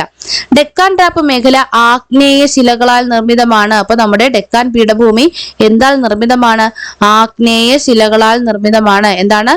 ആഗ്നേയ ശിലകളാൽ നിർമ്മിതമാണ് നമ്മുടെ ഡെക്കാൻ പീഠഭൂമി. ഇറേസ് ചെയ്താൽ എല്ലാം ഇറേസ് ആവും, അതുകൊണ്ട് ഞാൻ ചെയ്യുന്നില്ല. ഓക്കെ, അതവിടെ കിടക്കട്ടെ അല്ലെ. അപ്പോൾ ആഗ്നേയ ശിലകളാൽ നിർമ്മിതമാണ് നമ്മുടെ ഡെക്കാൻ ട്രാപ്പ് മേഖല. ഡെക്കാനിന്റെ റാണി എന്നറിയപ്പെടുന്നത് പൂനെയാണ്. ഡെക്കാൻ പീഠഭൂമിയിലൂടെ ഒഴുകുന്ന പ്രധാന നദികളാണ് മഹാനദി. നമുക്കറിയാം ഈ ഭാഗത്തുള്ള നമ്മുടെ മഹാനദി, ഗോദാവരി, കൃഷ്ണ, കാവേരി എല്ലാം ഇവിടെ നിന്ന് ഇങ്ങനെയാണ് ഒഴുകുന്നത്. നമ്മുടെ മഹാനദി, ഗോദാവരി, കൃഷ്ണ, കാവേരി ഇതെല്ലാം ഇവിടെ നല്ല ഒഴുകുന്ന, ഈ ഭാഗത്തൂടെ ഒഴുകുന്ന നദികളാണ്. അപ്പൊ ഇതെല്ലാമാണ് ഡെക്കാൻ പീഠഭൂമിയിലൂടെ ഒഴുകുന്ന പ്രധാന നദികൾ. ഡെക്കാൻ പീഠഭൂമി നിർമ്മിച്ചിരിക്കുന്നത് ബസാൾട്ട് എന്ന ആഗ്നേയ ശിലകളാണ്. ബസാൾട്ട് എന്ന ആഗ്നേയ ശിലകളാലാണ് നമ്മുടെ ഡെക്കാൻ പീഠഭൂമി നിർമ്മിച്ചിരിക്കുന്നത്. ബസാൾട്ട് എന്ന ആഗ്നേയ ശിലകളാലാണ് ഡെക്കാൻ പീഠഭൂമി നിർമ്മിച്ചിരിക്കുന്നത്. ഇപ്പൊ പ്രാഥമികമായി രൂപാന്തരപ്പെട്ട പാറകൾ ചേർന്നാണ് പറഞ്ഞിരിക്കുന്നത്. പാറകൾ ചേർന്നല്ല, ആഗ്നേയ ശിലകൾ ചേർന്നിട്ടാണ് നമ്മുടെ ഡെക്കാൻ പീഠഭൂമി രൂപപ്പെട്ടിരിക്കുന്നത്. അത് എങ്ങനെയാണ് വന്നത്? നമ്മുടെ ലാവ, അഗ്നിപർവ്വത സ്ഫോടനത്തിലൂടെ ഉണ്ടായ ലാവ തണുത്തുറഞ്ഞ് ഉണ്ടായ ആഗ്നേയ ശിലകൾ, ബസാൾട്ട് എന്നറിയപ്പെടുന്ന ആഗ്നേയ ശിലകളാലാണ് നമ്മുടെ ഡെക്കാൻ പീഠഭൂമി നിർമ്മിച്ചിരിക്കുന്നത്. ഡെക്കാൻ പീഠഭൂമിയുടെ ആകൃതി എന്നറിയപ്പെടുന്നത് വിപരീത ത്രികോണാകൃതിയാണ്. ഇതാണ് ഞാൻ പറഞ്ഞത്, നമ്മൾ ശ്രദ്ധിക്കേണ്ടിയിരിക്കുന്നു. വിപരീത ത്രികോണാകൃതി. ഡെക്കാൻ പീഠഭൂമിയുടെ ആകൃതി എന്ന് പറയുന്നത് വിപരീത ത്രികോണാകൃതിയാണ്. വളരെ ഇമ്പോർട്ടന്റ് ആണ്, ഓർക്കുക. ഇതുവരെ ഞാൻ ചോദിച്ചു കണ്ടിട്ടില്ല, ഒരു പക്ഷേ ചോദിക്കാം. ഫസ്റ്റ് ഓപ്ഷനിൽ ത്രികോണാകൃതി തന്നിട്ട് രണ്ടാമത്തെ ഓപ്ഷനിൽ വിപരീത ത്രികോണാകൃതി കാണും. നമ്മൾ ആവേശം മൂത്ത് ഫസ്റ്റ് ഓപ്ഷൻ കറുപ്പിച്ചിട്ട് കുറച്ചും കൂടി മാറി നിൽക്കുമ്പോൾ ദേ കിടക്കുന്നു വിപരീത ത്രികോണാകൃതി. ഓക്കെ. മഹാരാഷ്ട്ര, തെലങ്കാന, കർണാടക, ആന്ധ്രാപ്രദേശ് എന്നിവയും കേരളം, തമിഴ്നാടിന്റെ ചെറിയ ഭാഗങ്ങളും എവിടെ ഉൾക്കൊള്ളുന്നു? നമ്മുടെ ഡെക്കാൻ പീഠഭൂമിയുടെ ഭാഗമാണ്. ഏതൊക്കെ സംസ്ഥാനങ്ങളാണ്? മഹാരാഷ്ട്ര, തെലങ്കാന, കർണാടക, ആന്ധ്രാപ്രദേശ്, പിന്നെന്താണ്? കേരളവും തമിഴ്നാടും. ഇത്രയും സംസ്ഥാനങ്ങളുടെ ഭാഗങ്ങൾ ചേർന്നതാണ് എന്താ? നമ്മുടെ ഡെക്കാൻ പീഠഭൂമി. പീഠഭൂമി പടിഞ്ഞാറ് നിന്ന് കിഴക്കോട്ട് സാവധാനത്തിൽ ചരിഞ്ഞു കിടക്കുന്നു. നമ്മുടെ ഡെക്കാൻ പീഠഭൂമി എന്ന് പറയുന്നത് നമുക്ക് ഇതിലൊന്ന് നോക്കാം. എന്താണ് നമ്മുടെ ഡെക്കാൻ പീഠഭൂമി എന്ന് പറയുന്നത്? പീഠഭൂമി പടിഞ്ഞാറ് നിന്ന് കിഴക്കോട്ട് സാവധാനത്തിൽ ചരിഞ്ഞു കിടക്കുന്നു. അപ്പൊ ഇതല്ലേ പടിഞ്ഞാറ്? ഈ പടിഞ്ഞാറ് ഭാഗത്ത് നിന്ന് കിഴക്കോട്ട്, അതായത് ഈ പടിഞ്ഞാറ് ഭാഗം ഇവിടെ നമ്മൾ ചെറുതായിട്ടൊന്ന് പൊക്കി കൊടുക്കുക. ഈ ഭാഗം ചെറുതായിട്ടൊന്ന് പൊക്കി കൊടുക്കുക. അപ്പൊ ചെറിയൊരു ചരിവാണ് ഇങ്ങോട്ടുള്ളത്. പടിഞ്ഞാറ് നിന്ന് കിഴക്കോട്ട് ചെറിയൊരു ചരിവുണ്ട്. അതുകൊണ്ടാണ് ഈ നദികളൊക്കെ ഒഴുകുന്നത്. കണ്ടോ? ഈ നദികളൊക്കെ ഇങ്ങനെ ഒഴുകി ഒഴുകി എങ്ങോട്ടാണ് പോകുന്നത്? ഇവിടെ നമ്മുടെ ബംഗാൾ ഉൾക്കടലാണ്. എല്ലാ നദികളും ചെന്ന് പതിക്കുന്നത് ഈ ബംഗാൾ ഉൾക്കടലിലാണ്. അപ്പൊ അതുകൊണ്ടാണ് ഈ ഉപദ്വീപീയ പീഠഭൂമി, അതായത് നമ്മുടെ ഈ ഡെക്കാൻ മേഖലയിലെ നദികൾ ഒഴുകി ബംഗാൾ ഉൾക്കടലിൽ പതിക്കും. നമുക്കറിയാം നർമ്മദയും താപ്തിയും ഒഴുകിയത് ഇതുവഴി ഒഴുകിപ്പോയി അറബിക്കടലിലാണ് പതിക്കുന്നത്. എന്തുകൊണ്ട്? അത് ഒഴുകി അറബിക്കടലിൽ പതിക്കുന്നു. എന്നാൽ ഇതിനും അടുത്തതേ അറബിക്കടലല്ലേ, ഇവിടെ നിന്ന് അങ്ങോട്ട് പോയി അറബിക്കടലിലോട്ട് പോയാൽ പോരെ. ഇതെല്ലാം ഒഴുകി ഈ ബംഗാൾ ഉൾക്കടലിൽ വരാനുള്ള പ്രധാന കാരണം ഇതാണ്. നമ്മുടെ ഡെക്കാൻ പീഠഭൂമി പടിഞ്ഞാറ് നിന്ന് കിഴക്കോട്ട് സാവധാനത്തിൽ ചെറുതായിട്ടൊന്ന് ചരിഞ്ഞാണ് കാണപ്പെടുന്നത്. ഈ ചരിവാണ് ഈ നദികളെല്ലാം ഒഴുകി ബംഗാൾ ഉൾക്കടലിൽ പതിക്കുന്നതിനുള്ള പ്രധാന കാരണം. പശ്ചിമഘട്ടം കാറ്റിനെ തടയുന്നതിനാൽ ഡെക്കാൻ പീഠഭൂമി പ്രദേശം തീരപ്രദേശത്തേക്കാൾ വരണ്ടതും അർദ്ധവരണ്ട കാലാവസ്ഥയുമാണ്. അപ്പൊ നമ്മുടെ പശ്ചിമഘട്ടം അങ്ങനെ നിപ്പുണ്ട്. അപ്പൊ പശ്ചിമഘട്ടം കാറ്റിനെ തടയുന്നത് കൊണ്ട് ഡെക്കാൻ പീഠഭൂമി പ്രദേശം തീരപ്രദേശത്തേക്കാൾ, തൊട്ടടുത്ത് തീരപ്രദേശം ഉണ്ടല്ലേ, ഇതാണ് നമ്മുടെ ഡെക്കാൻ മേഖല. പിന്നെ ഇവിടെ ബംഗാൾ ഉൾക്കടൽ വരുന്നുണ്ട്. ഇവിടെ പിന്നെന്താണ്? തീരപ്രദേശമാണ്. അപ്പൊ ഈ തീരപ്രദേശത്തേക്കാൾ കുറച്ച് വരണ്ടതോ അല്ലെങ്കിൽ അർദ്ധവരണ്ടതോ ആയിട്ടാണ് കാണപ്പെടുന്നത്. അവിടുത്തെ കാലാവസ്ഥ അങ്ങനെയുള്ളതാണ്. അപ്പൊ അതോടെ ഓർക്കുക. നമുക്ക് അടുത്ത ചോദ്യത്തിലേക്ക് പോകാം. Question number 8. അടുത്ത ചോദ്യത്തിലേക്ക് പോകാലോ? ഓക്കെ അല്ലേ? നിങ്ങൾക്ക് എന്തെങ്കിലും ഡൗട്ട് ഉണ്ടെങ്കിൽ ഞാൻ പിന്നെയും പറയുകയാണ്. നിങ്ങൾ കമന്റ് സെക്ഷനിലൂടെയോ ചോദിക്കുക. ക്ലിയർ ആയിട്ട് നിങ്ങൾക്ക് വേണ്ടിയുള്ള ഉത്തരങ്ങൾ തരുന്നതാണ്. നിങ്ങൾ ചോദിക്കുന്ന ഡൗട്ടുകൾ വരുമ്പോഴായിരിക്കും ഒരു പക്ഷെ ഞാനും ആലോചിക്കുന്നത് അങ്ങനെ ഒരു സംഭവം അവിടെ ഉണ്ടല്ലോ എന്ന്. അപ്പോൾ സംശയങ്ങൾ ചോദിക്കാൻ ആരും ഒരു മടിയും കാണിക്കരുത്. നിങ്ങളുടെ അതേ സംശയം ചിലപ്പോൾ എനിക്ക് പെട്ടെന്ന് ഉള്ളിൽ വരാത്തതായിരിക്കാം. അപ്പൊ അതൊന്ന് ക്ലിയർ ചെയ്യുമ്പോൾ നമുക്ക് എല്ലാവർക്കും അത് യൂസ്ഫുൾ ആയിരിക്കും. ഇപ്പൊ ഡൗട്ട്സ് ചോദിക്കാൻ ആരും മറക്കരുത്. അപ്പൊ 8ാമത്തെ ചോദ്യം, ഉയരുന്ന താപനിലയും കുറഞ്ഞ മഴയും മൂലം നദിയിലെ ജലം ചരിത്രപരമായ താഴ്ന്ന നിലയിലെത്തിയതിനാൽ ആഗോളതാപനത്തിന്റെ ഏറ്റവും പുതിയ ഇരയായി മക്കൻസി നദി, ഏതാണ് മക്കൻസി നദി? മക്കൻസി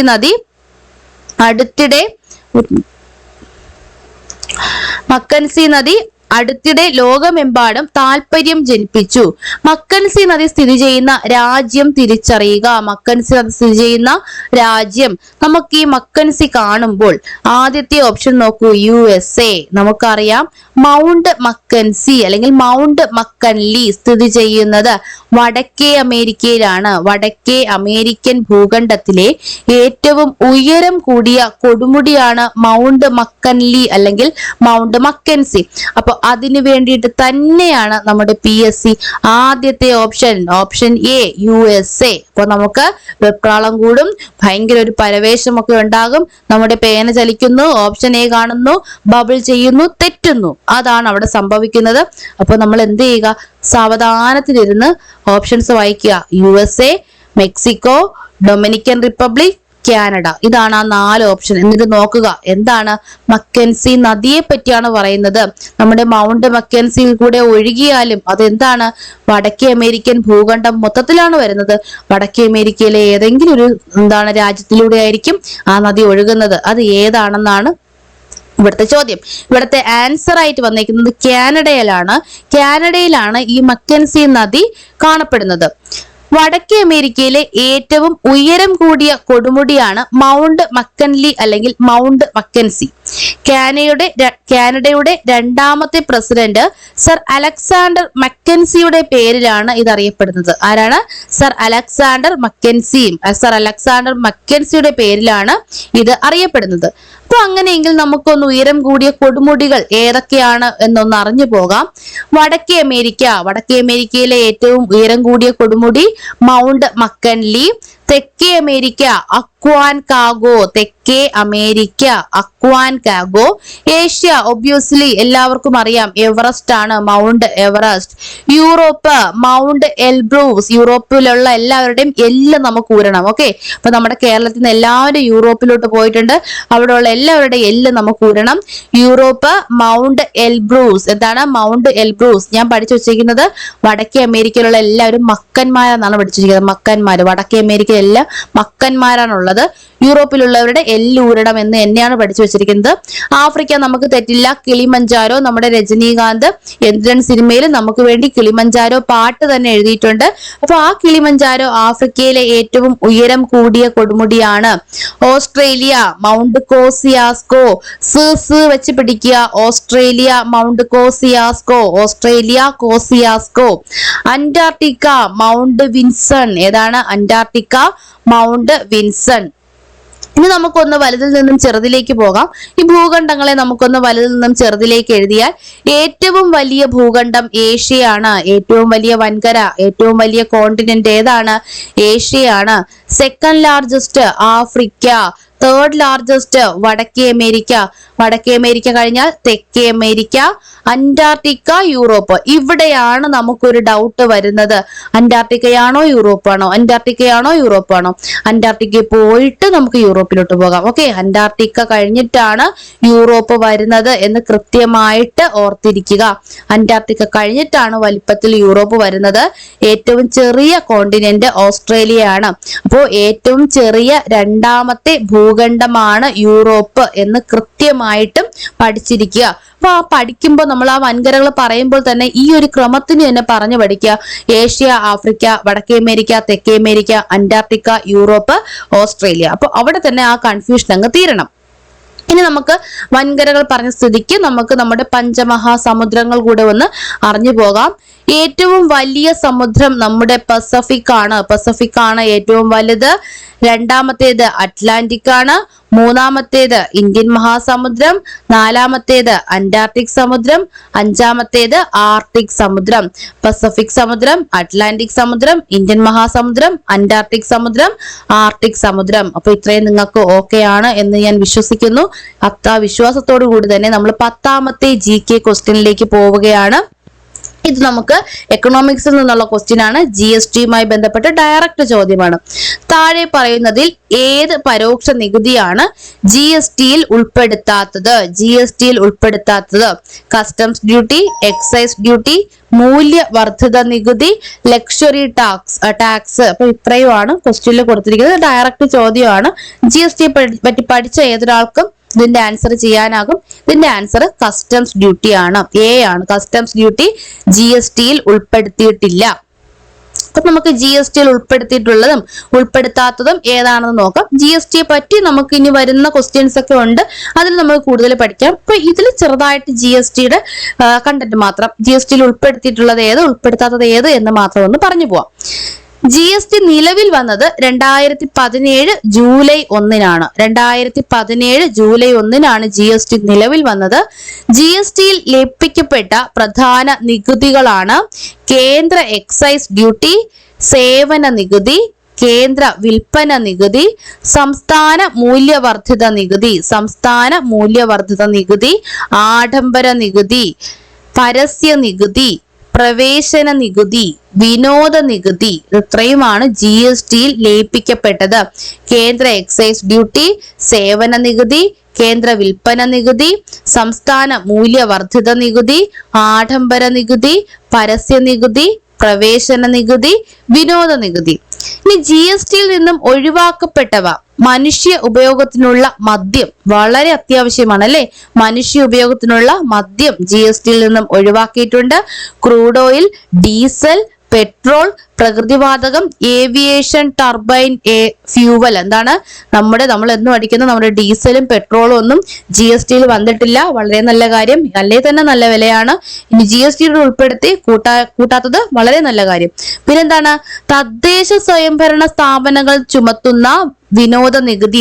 അപ്പൊ നമ്മൾ സാധാരണ വിനോദ നികുതി ചോദിച്ചാൽ അത് GSTയിൽ ലയിപ്പിക്കപ്പെട്ടിട്ടുണ്ട്. സാധാരണ വിനോദ നികുതി GSTയിൽ ലയിപ്പിച്ചിട്ടുണ്ട്. എന്നാൽ തദ്ദേശ സ്വയംഭരണ സ്ഥാപനങ്ങൾ ചുമത്തുന്ന വിനോദ നികുതി എന്തിലില്ല?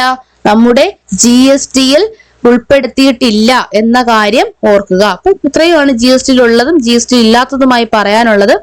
അടുത്തത് ക്വസ്റ്റ്യൻ നമ്പർ 26 ആണ്. ഇതൊരു മാത്സ് ചോദ്യമാണ്. അപ്പൊ ഇതിന്റെ ആൻസർ ഞാൻ ചെയ്തിട്ടിട്ടുണ്ട്. ഞാനൊന്ന് എക്സ്പ്ലെയിൻ ചെയ്ത് പറഞ്ഞു തരാം. ഓക്കെ, കാരണം ഞാൻ ഇങ്ങനെ എഴുതി വരുന്നത് കുറച്ച് ബുദ്ധിമുട്ടാണ്. അപ്പൊ അതുകൊണ്ടാണ് ഞാൻ ഇങ്ങനെ എഴുതി വെച്ചത്. അത്യാവശ്യം വേണ്ട കാര്യങ്ങളൊക്കെ ഞാൻ ഇവിടെ എഴുതി പറഞ്ഞുതരാം. ക്വസ്റ്റ്യൻ വായിക്കാം. 2000 ഒരു സാധനത്തിന്റെ വില 25% വർദ്ധിച്ചു. 2000 അത് 25% വർദ്ധിച്ചു. 2001 40% വർദ്ധിച്ചു. 2002 ആയപ്പോ 30% കുറഞ്ഞു. 2003 തുടക്കത്തിൽ സാധനത്തിന്റെ വില 980 ആണെങ്കിൽ 2000 തുടക്കത്തിൽ സാധനത്തിന്റെ വില എത്ര? ഇതാണ് നമ്മുടെ ചോദ്യം. ഈ ചോദ്യം ഇങ്ങനെ കാണുമ്പോൾ നമുക്ക് പെട്ടെന്നൊരു അന്താളിപ്പൊക്കെ തോന്നും. പക്ഷെ ഒന്നുമില്ല, വളരെ സിമ്പിൾ ആണ്. പെർസെന്റേജ് കാണാൻ അറിയാവുന്ന ഏതൊരാൾക്കും വളരെ കൃത്യമായിട്ട് ആൻസറിൽ എത്തിച്ചേരാൻ പറ്റുന്ന ഒരു ചെറിയ സിമ്പിൾ ചോദ്യമാണിത്. അപ്പൊ ഇതിൽ പറഞ്ഞിരിക്കുന്നത് ഇത് നോക്ക്. 2002 30% കുറഞ്ഞു എന്ന് പറഞ്ഞിട്ടുണ്ട്. 2003 തുടക്കത്തിൽ സാധനത്തിന്റെ വില 980 ആണ്. അതിന്റെ അർത്ഥം എന്താണ്? 2002 ഉണ്ടായിരുന്ന ആ വിലയെക്കാളും 30% കുറഞ്ഞ ആ വിലയാണ് എന്തെന്ന് പറയുന്നത്? 980 എന്ന് പറയുന്നത്. അതായത് 2003 തുടക്കത്തിലെ വില 980 എന്ന് വെച്ചാൽ 2002 30% കുറഞ്ഞപ്പോഴുള്ള വിലയാണ് എന്തെന്ന് പറയുന്നത്?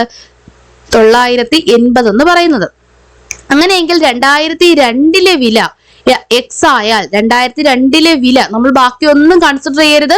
ജസ്റ്റ് 2002 വില മാത്രം നമ്മൾ എന്തെന്ന് എടുത്തു? എക്സ് എന്ന് എടുത്തു കഴിഞ്ഞാൽ 30% കുറയുക എന്ന് വെച്ചാൽ അതിന്റെ എത്രയേ ഉള്ളൂ? 70% ബാക്കിയുള്ളൂ. ആ 70% എത്ര എന്ന് പറയുന്നത്? 980 എന്ന് പറയുന്നത്.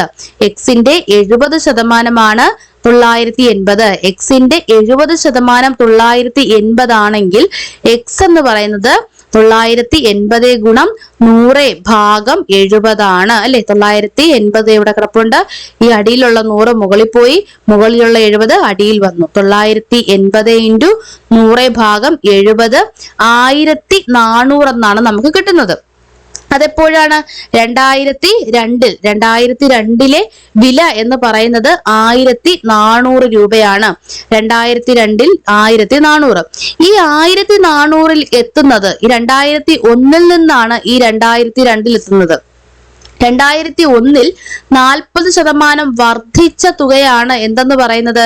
2002 അതായത് 2001 40% വർദ്ധിച്ചപ്പോൾ വില എന്ന് പറയുന്നത് 1400 ആയി. എന്ന് വെച്ചാൽ എക്സ് എന്ന് പറയുന്നത് എക്സിന്റെ ഒരു 40% കൂടി എന്ന് പറയുമ്പോൾ 140 ആണ് എന്തെന്ന് പറയുന്നത്? 1400 എന്ന് പറയുന്നത്. അങ്ങനെയെങ്കിൽ എക്സ് എന്ന് പറയുന്നത് എത്രയായിരിക്കും?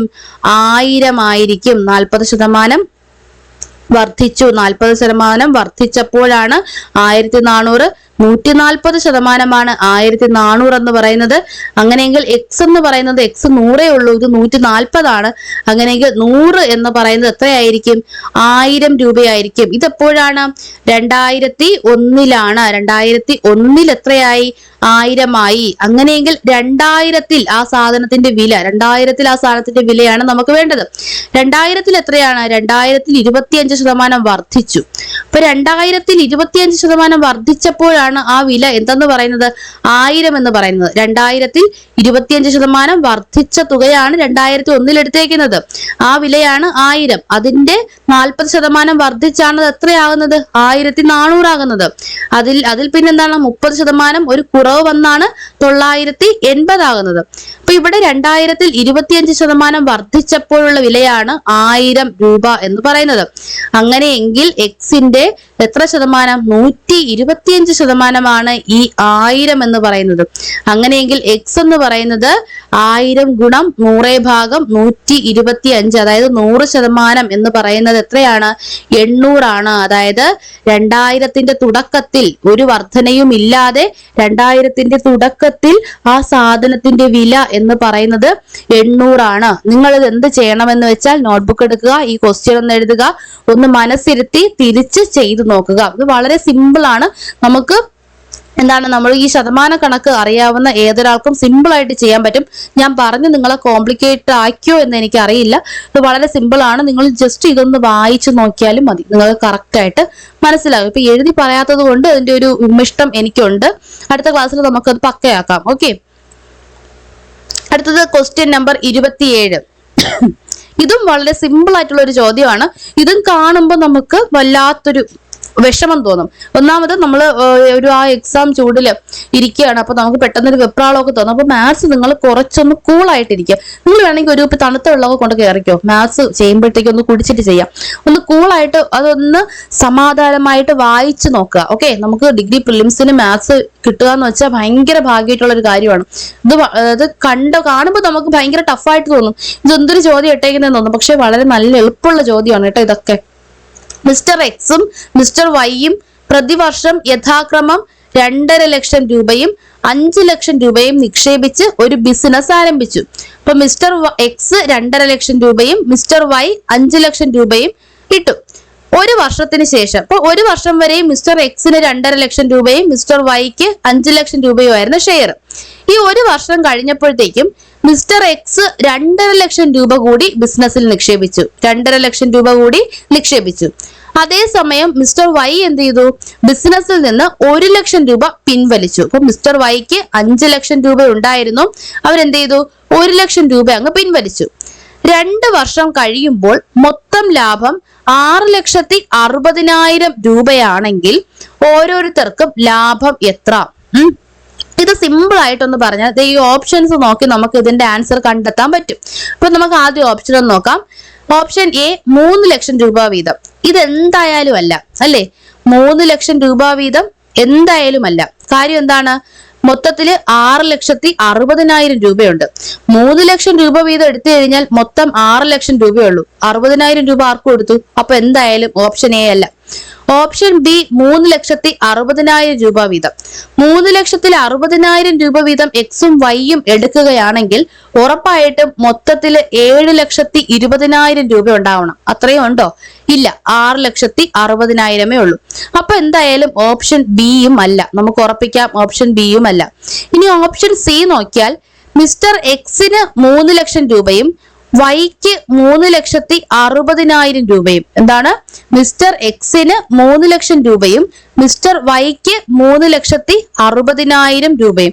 ഇത് നമുക്കൊന്ന് കൺസിഡർ ചെയ്ത് കഴിഞ്ഞാൽ മൊത്തത്തില് മിസ്റ്റർ എക്സിന്റെ വാല്യൂ, മിസ്റ്റർ എക്സ് ഇട്ടതെന്ന് വെച്ചാൽ 2.5 ലക്ഷവും 2.5 ലക്ഷവും കൂടെ ചേർത്ത് 5 ലക്ഷം രൂപയാണ് നമ്മുടെ എക്സ് ഇട്ടത്. എത്രയാണ്? 5 ലക്ഷം. 2.5യും 2.5യും കൂടെ ചേർത്ത് 5 ലക്ഷം രൂപയാണ് നമ്മുടെ മിസ്റ്റർ എക്സ് മൊത്തത്തിൽ ഇട്ടത്. എന്നാൽ മിസ്റ്റർ വൈ ആദ്യമേ മിസ്റ്റർ വൈ എത്ര ഇട്ടു? 5 ലക്ഷം. അപ്പോൾ ആദ്യത്തെ ഒരു വർഷം മിസ്റ്റർ വൈക്ക് കിട്ടേണ്ടത് എത്ര രൂപയുടെ ലാഭവിഹിതമാണ്? 5 ലക്ഷം രൂപയുടെ ലാഭവിഹിതമാണ്. പക്ഷെ മിസ്റ്റർ വൈക്ക് കിട്ടേണ്ടതോ? മിസ്റ്റർ വൈക്ക് കിട്ടേണ്ടത് 2.5 ലക്ഷം. 2.5 ലക്ഷം രൂപയുടെ ലാഭമാണ് മിസ്റ്റർ വൈക്ക് കിട്ടേണ്ടത്. അപ്പൊ ആദ്യത്തെ വർഷത്തെ ലാഭം എന്തുകൊണ്ടും കൂടുതൽ ആർക്ക് തന്നെയായിരിക്കും? മിസ്റ്റർ വൈക്ക് തന്നെയായിരിക്കും. രണ്ടാമത്തെ വർഷം എടുക്കുമ്പോൾ മിസ്റ്റർ എക്സിൻ്റെത് 5 ലക്ഷം രൂപയുടെ ലാഭവും മിസ്റ്റർ വൈയുടേത് 4 ലക്ഷം രൂപയുടെ ലാഭവുമാണ്. കാര്യം എന്താണ്? 1 ലക്ഷം രൂപ പിൻവലിച്ചു. എന്നിരുന്നാൽ കൂടിയും മിസ്റ്റർ എക്സിന് കിട്ടുന്ന തുക, ഇവിടെ ലാഭം ആർക്ക് തന്നെയായിരിക്കും കൂടുതൽ? മിസ്റ്റർ എക്സിന് തന്നെയായിരിക്കും. പക്ഷെ അതൊരു വലിയൊരു ഡിഫറൻസ് വരില്ല. കാര്യം എന്താണ്? മിസ്റ്റർ വൈയുടെ 4 ലക്ഷം രൂപ ഇപ്പോഴും അവിടെ കിടക്കുകയാണ് അല്ലേ? 4 ലക്ഷം രൂപയുണ്ട്. അപ്പൊ അങ്ങനെ നോക്കുമ്പോൾ ഏറ്റവും കൂടുതൽ ലാഭം കിട്ടുന്നത് ഉറപ്പായിട്ടും മിസ്റ്റർ വൈക്കായിരിക്കും. അപ്പൊ ഇവിടെ നോക്ക്, മിസ്റ്റർ എക്സിന് 3 ലക്ഷം രൂപയും മിസ്റ്റർ വൈക്ക് 3,60,000 രൂപയും. നമുക്ക് ഡി ഒന്ന് കൺസിഡർ ചെയ്താൽ മിസ്റ്റർ എക്സിന് 3,60,000 രൂപയും മിസ്റ്റർ വൈക്ക് 3 ലക്ഷം രൂപയും. ഇത് ലോജിക് അല്ല അല്ലേ? നമുക്ക് എന്തായാലും ഉറപ്പായിട്ടും മിസ്റ്റർ വൈക്ക് ആയിരിക്കണം കൂടുതൽ. ഇവിടെ ഈ എമൗണ്ടിന്റെ വലിപ്പം ഉള്ളത് കൊണ്ട് മാത്രമാണ് നമ്മൾ ഇങ്ങനെ പറയുന്നത്. അപ്പൊ ഇങ്ങനെ വെച്ച് നമുക്ക് ക്യാൻസൽ ചെയ്ത് കഴിഞ്ഞാൽ നമുക്ക് ആൻസർ സി എന്ന് സിമ്പിൾ ആയിട്ട് കിട്ടും. ഇതിന്റെ ആൻസർ സി ആണ്. പക്ഷേ നമുക്ക് എക്സാം ഹാളിൽ ഇരിക്കുമ്പോൾ തീർച്ചയായിട്ടും നമ്മുടെ ലോജിക്ക് നമുക്ക് വർക്ക്ഔട്ട് ആവൂല. നമുക്ക് ഡൗട്ട് അടിക്കും ഇത് തന്നെയാണോ എന്ന്. അപ്പൊ ഇത്തരം സാഹചര്യത്തിൽ നമുക്ക് എങ്ങനെ ചെയ്യുമെന്ന് നോക്കാം. വളരെ എളുപ്പമാണ്. അതായത് നമുക്ക് ഈ നിക്ഷേപിച്ച തുക, രണ്ടുപേര് തമ്മിൽ ഒരു ബിസിനസ് ചേർന്നു. അവരുടെ നിക്ഷേപിച്ച തുക, അവരുടെ ലാഭം കണക്കാക്കുന്നത് നിക്ഷേപിച്ച തുകയുടെ അനുപാതത്തിലാണ് നമുക്കറിയാം. അപ്പൊ അത് 2 സമയം ചിലത് ഇടും, 6 മാസം കഴിയുമ്പോൾ കുറച്ചെടുക്കും, പിന്നെയും കൊണ്ടുവന്നിടും. അപ്പൊ അങ്ങനെയുള്ള സാഹചര്യത്തിൽ അതിന്റെ ഒരു ഇക്വേഷൻ ഈ തുക ഗുണം സമയമാണ്. അതായത് ഈ നിക്ഷേപിച്ച തുകകളുടെ അനുപാതം കാണുന്നത് അവര് നിക്ഷേപിച്ച തുകയെ എത്ര സമയം ആ തുക കിടന്നു എന്നതുകൊണ്ട് മൾട്ടിപ്ലൈ ചെയ്താണ് നമ്മൾ ആ അനുപാതം കണ്ടുപിടിക്കുന്നത്. അങ്ങനെയെങ്കിൽ നമുക്ക് എക്സിനെ കൺസിഡർ ചെയ്താൽ എക്സ് ആദ്യ വർഷം 2.5 ലക്ഷം രൂപയും രണ്ടാമത്തെ വർഷം ആ 2.5 ലക്ഷം രൂപയും പിന്നെ ഒരു 2.5 ലക്ഷം രൂപയും കൂടിയാണ് ഇട്ടേക്കുന്നത്. അപ്പൊ അങ്ങനെ നോക്കുകയാണെങ്കിൽ എക്സിന്റെ ആദ്യത്തെ 2.5 ലക്ഷം ഇൻറ്റു 1, ഇത് ഒന്നാമത്തെ വർഷം, അതാണ് ഈ ഇൻറ്റു 1 കൊടുത്തേക്കുന്നത്. ആദ്യത്തെ വർഷം പ്ലസ് രണ്ടാമത്തെ വർഷമായപ്പോ എത്രയായത്? 5 ലക്ഷം രൂപയായി അല്ലെ? രണ്ടാമത്തെ വർഷം എക്സിന് ഫുള്ള് 5 ലക്ഷം രൂപയുണ്ട്. ആദ്യം ഉണ്ടായിരുന്ന 2.5യും രണ്ടാമത് നിക്ഷേപിച്ച 2.5, അപ്പൊ 2.5 പ്ലസ് 2.5 ഇൻറ്റു 1. അതായത് ഈ മൊത്തത്തിൽ ഈ 5 എഴുതിയാൽ മതിയായിരുന്നു, നിങ്ങൾക്ക് മനസ്സിലാവാനാണ് ഇങ്ങനെ എഴുതിയത്. അപ്പൊ മൊത്തത്തില് എക്സിന്റെ ശതമാനം അനുപാതം എന്ന് പറയുന്നത് 7.5 ലക്ഷമാണ്. ഇത് 0 നമുക്ക് വെട്ടിക്കളയാം. അപ്പൊ ഞാനിത് നിങ്ങൾക്ക് മനസ്സിലാവാൻ വേണ്ടിയിട്ട് 0 ഒന്നും വെട്ടാതെ ഇട്ടേക്കുന്നതാണ്. അപ്പൊ 7.5 ലക്ഷം രൂപ എന്ന് കിട്ടും. 7 ലക്ഷം രൂപ എന്നല്ല, ആ അനുപാതം പറയുന്നതിന് വേണ്ടിയിട്ടാണ് ഇത് ഇങ്ങനെ എഴുതിയിരിക്കുന്നത്. ഇങ്ങനെയാണ് അത് ചെയ്യേണ്ടത്.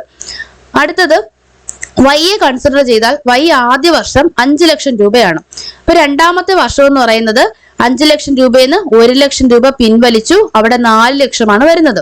അപ്പൊ 5 ലക്ഷം ഗുണം 1 അധികം 5 ലക്ഷം മൈനസ് 1 ലക്ഷം ഇൻറ്റു 1. അപ്പൊ വരുമ്പോ 5ഉം പിന്നെ ഇവിടെ എത്ര വരും? 4ഉം. ഈ 1 എന്ന് പറയുന്നത് ആ വർഷമാണ് കേട്ടോ.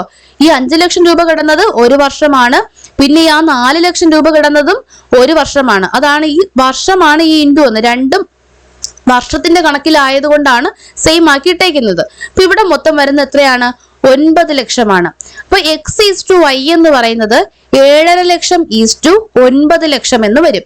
അതായത് 75:90, അതായത് 15:18 ആണ് ഈ എക്സിന്റെയും വൈയുടെയും ലാഭത്തിന്റെ എന്തെന്ന് പറയുന്നത്? അനുപാതം എന്ന് പറയുന്നത്. ഈ ലാഭം അവരെടുക്കേണ്ടത് 15:18 എന്ന അനുപാതത്തിലാണ്. അതായത് എക്സിന് കിട്ടുന്നത് മൊത്തം ലാഭം എന്ന് പറയുന്നത് 6,60,000 രൂപയാണ്. ഈ 660 ഗുണം 15 ഭാഗം 33 എന്താണ്? 15 പ്ലസ് 18 എത്രയാണ്? 33 ആണ്. 33 ചെയ്യുമ്പോൾ നമുക്ക് കറക്റ്റ് ആയിട്ട് 3 ലക്ഷം എന്ന് കിട്ടും.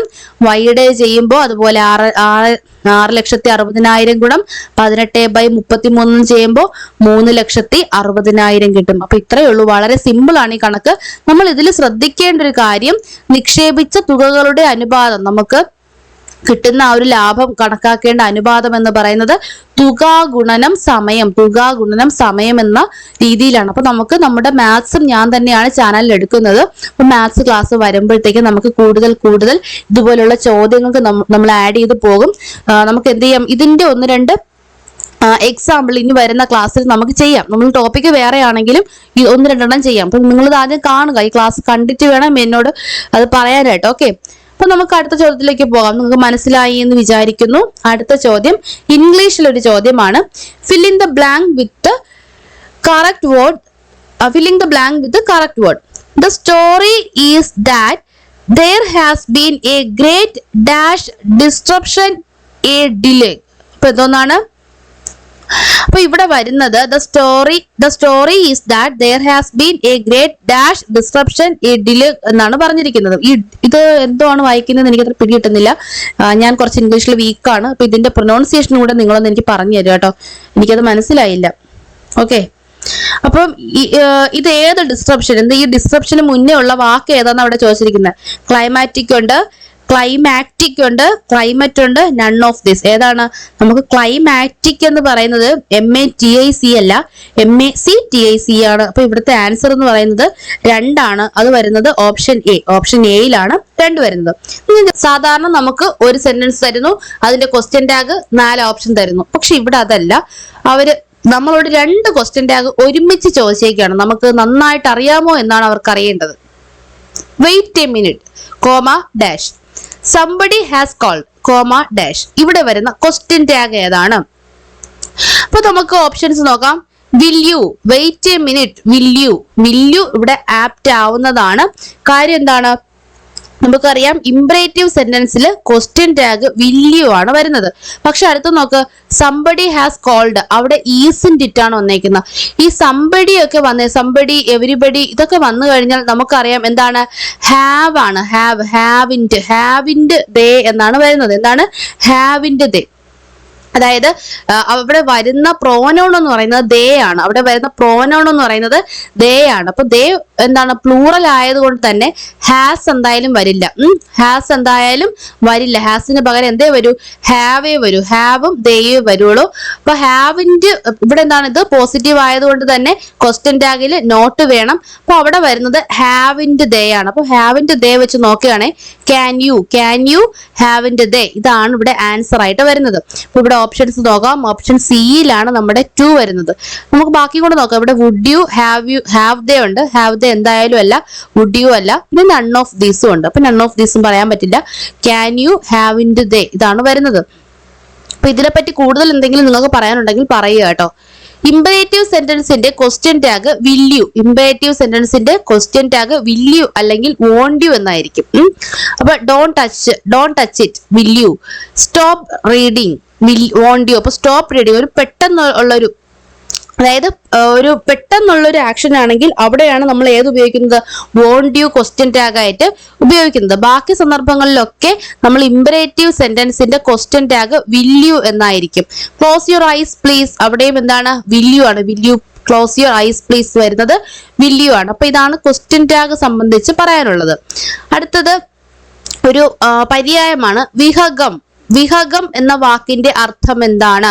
വിഹഗം ഓപ്ഷൻസ് ഉണ്ട്. ആകാശം, ഭൂമി, പക്ഷി, തടാകം. അപ്പൊ ആകാശം നമുക്ക് ആദ്യം തന്നെ തന്ന് കൺഫ്യൂസ്ഡ് ആയിട്ടുണ്ട്.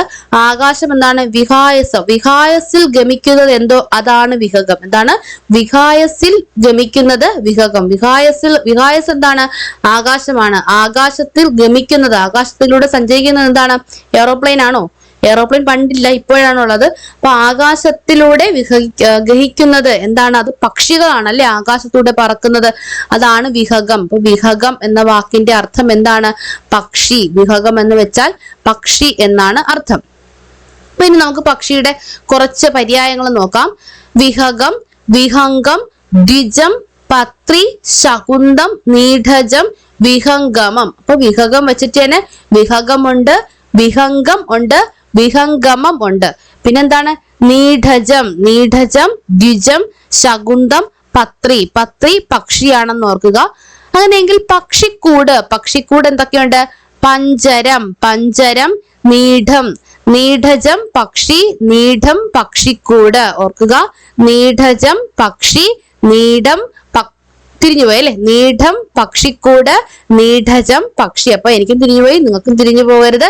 നീഢജം പക്ഷി, നീഢം പക്ഷിക്കൂട്. അപ്പൊ ക്ലിയർ ആയിട്ട് ഓർത്തിരിക്കുക. അപ്പൊ ഇവിടെ നമ്മൾ മൊത്തത്തില് 10 GK ക്വസ്റ്റ്യനും 2 മാത്സും 2 ഇംഗ്ലീഷും 1 മലയാളം ക്വസ്റ്റ്യനുമാണ് നമ്മളിവിടെ പറഞ്ഞത്. അപ്പൊ ഇംഗ്ലീഷിൽ നിങ്ങൾക്ക് എന്തെങ്കിലുമൊക്കെ ഡൗട്ട് ഉണ്ടെങ്കിൽ നിങ്ങൾക്ക് ചോദിക്കാം. അപ്പൊ ഞാനും ഒന്ന് അതുമായിട്ട് കൂടുതൽ നോക്കി നമുക്കത് ക്ലിയർ ചെയ്ത് പോകാം. എനിക്ക് എന്തൊക്കെയോ അവിടെ കുറച്ചും കൂടി ഞാൻ പറയേണ്ടതായിട്ടുണ്ട് എന്ന് എനിക്ക് ഫീൽ ചെയ്യുന്നു. അപ്പൊ അടുത്ത ദിവസം വേണമെങ്കിൽ നമുക്ക് ആ ക്വസ്റ്റ്യൻ ഒന്നുകൂടെ എടുത്തിട്ട് നമുക്ക് അടുത്തതിലോട്ട് പോകാം. അപ്പൊ ഇത്രയേ ഉള്ളൂ ഇന്നത്തെ ക്ലാസ് എന്ന് പറയുന്നത്. ഇതൊരു ഡെമോ സെക്ഷൻ, ഡെമോ സെക്ഷനിലേക്ക് നന്നായിട്ട് വർക്ക്ഔട്ട് ചെയ്ത് തന്നെയാണ് ഇട്ടിരിക്കുന്നത്. എന്നിരുന്നാലും നിങ്ങൾക്ക് എന്തെങ്കിലുമൊക്കെ അഭിപ്രായങ്ങൾ ഉണ്ടെങ്കിൽ അതെല്ലാം കമന്റ് രൂപത്തിൽ രേഖപ്പെടുത്തുക. നോട്ട് വേണമെന്നുള്ളവർ കമന്റ് ചെയ്യുക, സ്ക്രീൻഷോട്ട് എനിക്ക് ടെലഗ്രാമിൽ അയക്കുക. അപ്പൊ ഇതോടുകൂടി ഞാൻ ക്ലാസ് വൈൻഡപ്പ് ചെയ്യാണ്. അടുത്ത ക്ലാസ്സിലൂടെ നമുക്ക് വീണ്ടും കാണാം. Thank you, Tata, bye bye.